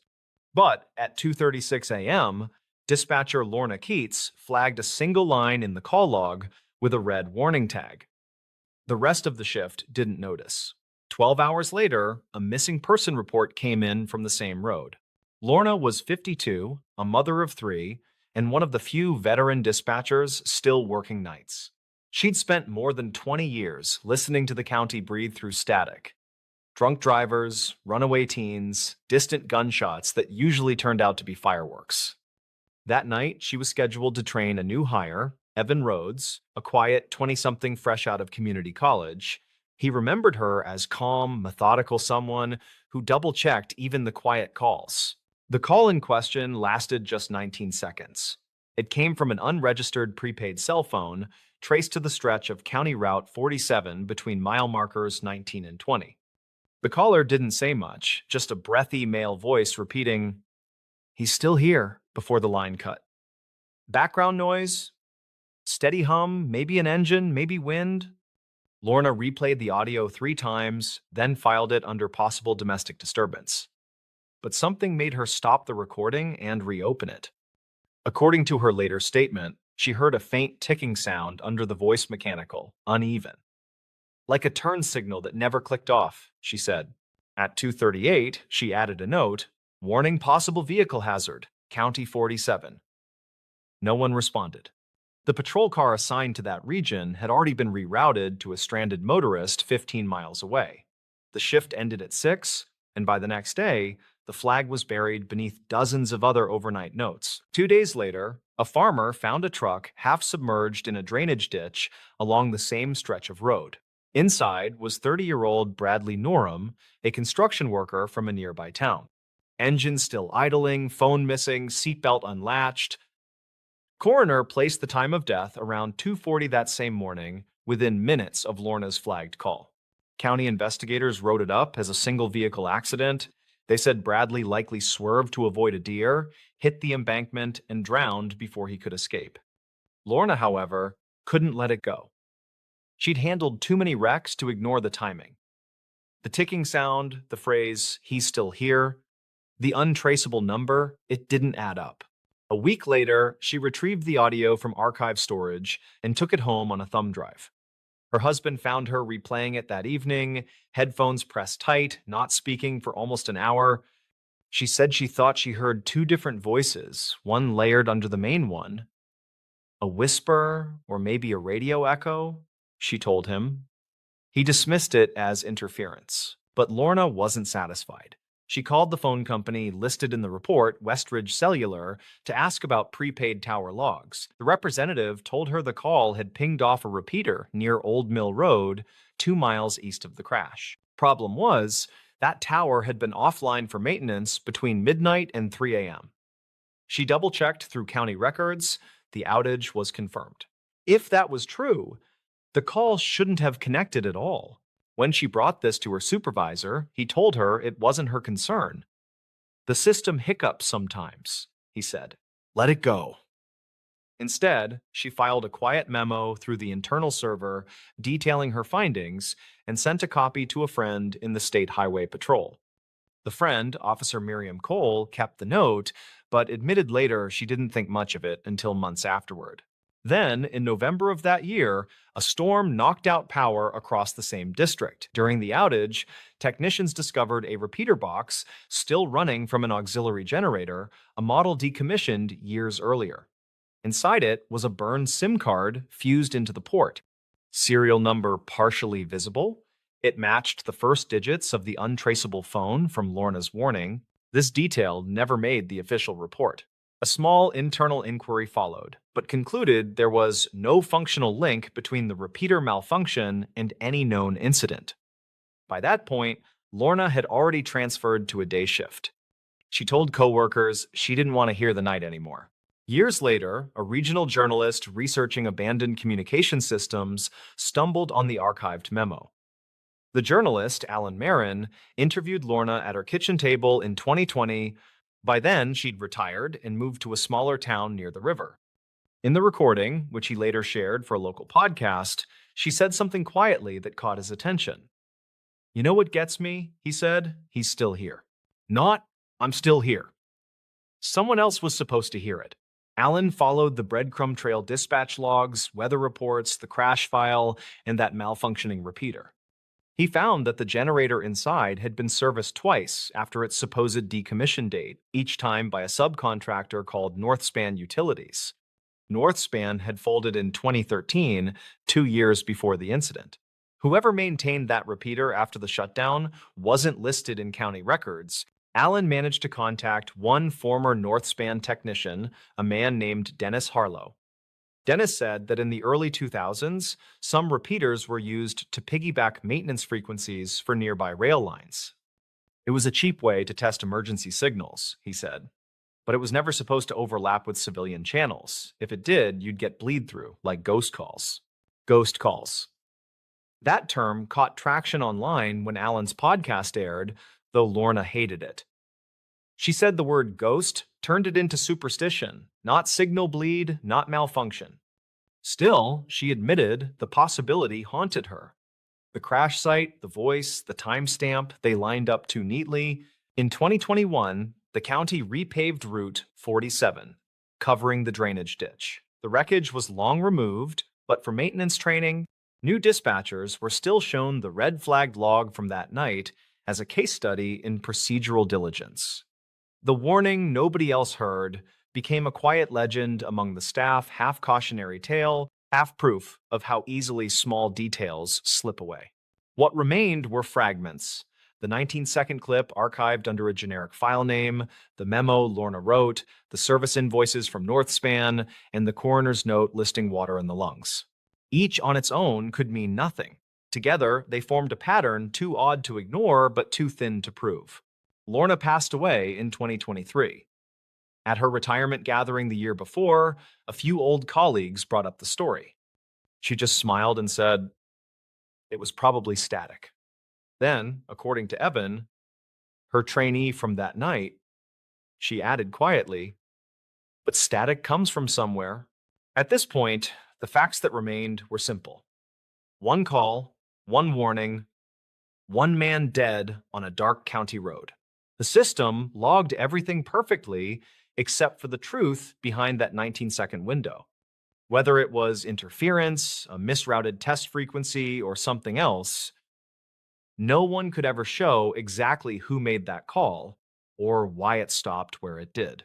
Still, in the dispatch training manual filed a few years later, there's a footnote beside Lorna's case study. It reads, "Always listen twice before you clear a line." No capital letters, no bold text, just quiet advice embedded between procedural codes. A reminder that sometimes the sound we dismiss as noise might be the only signal that matters. The woman who disappeared near Carver's Gap. Travelers who stopped at the high pullouts near Carver's Gap reported a woman who waved once, then walked into thin spruce. The trail ran along the bald, where wind hit with steady force from the Tennessee side. Lights stayed flat and cold despite late afternoon, and the ridgeline carried radio traffic from both counties. No one noted a plate because the parking area mixed hikers and locals without clear lines. The first call reached dispatch just before sunset, according to logs released later. Her name in the county file from 2009 matched a teacher who had moved between Carter and Avery over several years. She was 38 and worked part-time as a substitute while picking up seasonal museum hours in Johnson City. Friends said she came for the rhododendron bloom and stayed for the quiet above the state line. She reportedly carried a cheap handheld map and a stainless bottle marked with blue tape. Investigators never confirmed whether she owned a reliable compass, despite several receipts found in storage. The last certain sighting placed her near the wooden post where the Appalachian Trail heads north across the grass. A retired lineman named Carl said she asked about a side path that cut toward Round Bald before the weather turned. He described a calm voice and a careful walker who checked the sky twice and tightened her jacket sleeves. His watch read 4:30 by his account, and his memory stayed fixed on the sound of traffic below. Some locals claimed Carl changed the time later, which state records do not fully address. Dispatch logs mark a second report from a couple who parked beside a dented sedan with faded county stickers. They watched a woman stand near the information board and fold a copy of a trail brochure into a narrow strip. The man recalled her glancing at a silver pickup with an aftermarket light bar, then stepping away without hesitation. The woman recalled a slight limp that appeared only on the downhill portion near the first switchback. Records conflict on whether those statements were taken the same night or days later. Rain moved across Roan High Knob after dark, and patrols split between the paved lot and the forest roads. A ranger from the North Carolina side coordinated with a deputy from the Tennessee side using a shared radio channel. Volunteer searchers gathered near Carver's Gap just after midnight and walked grid lines under steady drizzle and shallow fog. They found boot marks that matched her size near a side trail where moss hid pooled water. Investigators never confirmed those impressions because runoff smeared edges before a cast could cure. Archived notes mention a lightweight day pack found under low branches around a quarter-mile from the main path. Inside were snack wrappers and a folded paper with a grocery list and a museum shift date. A phone sat in the outer pocket with a drained battery and a hair elastic wrapped twice around it. The screen held shallow scratches but no cracks, and the case showed a faded tourist sticker. Technicians pulled the card and recovered brief texts that ended earlier than the last reported sighting. Avery County reports list two unconfirmed leads involving a silver pickup seen idling near the pullout before rain. One hiker said the truck crept past the lot twice, which he found strange given poor visibility and slick pavement. Another hiker said the driver leaned forward and checked the mirror often while the engine surged at irregular intervals. Investigators never confirmed whether the pickup belonged to a local contractor who worked on fences near the highway. Records conflict on the license digits and the description of a sticker behind the rear glass. State records show a previous call involving the same teacher on Roan Mountain during early spring of 2019. She reportedly got turned around in sudden fog near Grassy Ridge and waited beside a cairn until voices approached. The party who found her said she stayed calm and kept talking about frost hollows and bird calls to stay oriented. An incident note described firm boots and a careful pace with brakes at regular intervals despite dropping temperature. Investigators never confirmed whether that episode affected her later planning or gear choices before June. In the week after the disappearance, family and colleagues organized small teams and checked shelters to the north. A museum coworker carried printouts and asked pieced questions at hostels and gas stations between Elizabethton and Banner Elk. Several people remembered her spending coins on coffee and a pastry at a market near Roan Mountain State Park. Others insisted they saw someone else with similar hair and a similar jacket, which complicated the running timeline. The county file from 2009 contains those notes without a firm ruling on identity. A storm knocked power lines across the ridge and slowed organized searching while crews worked along the highway shoulders. Helicopter support reportedly stood by until wind readings dropped into a safer band above the open balds. Heat signatures came and went as fog shifted across gullies and pooled in low draws between thick spruce. Teams marked possible tracks that crossed and recrossed animal prints near a wet seep where runoff gathered. Investigators never confirmed a single continuous line that matched her boots from the parking area.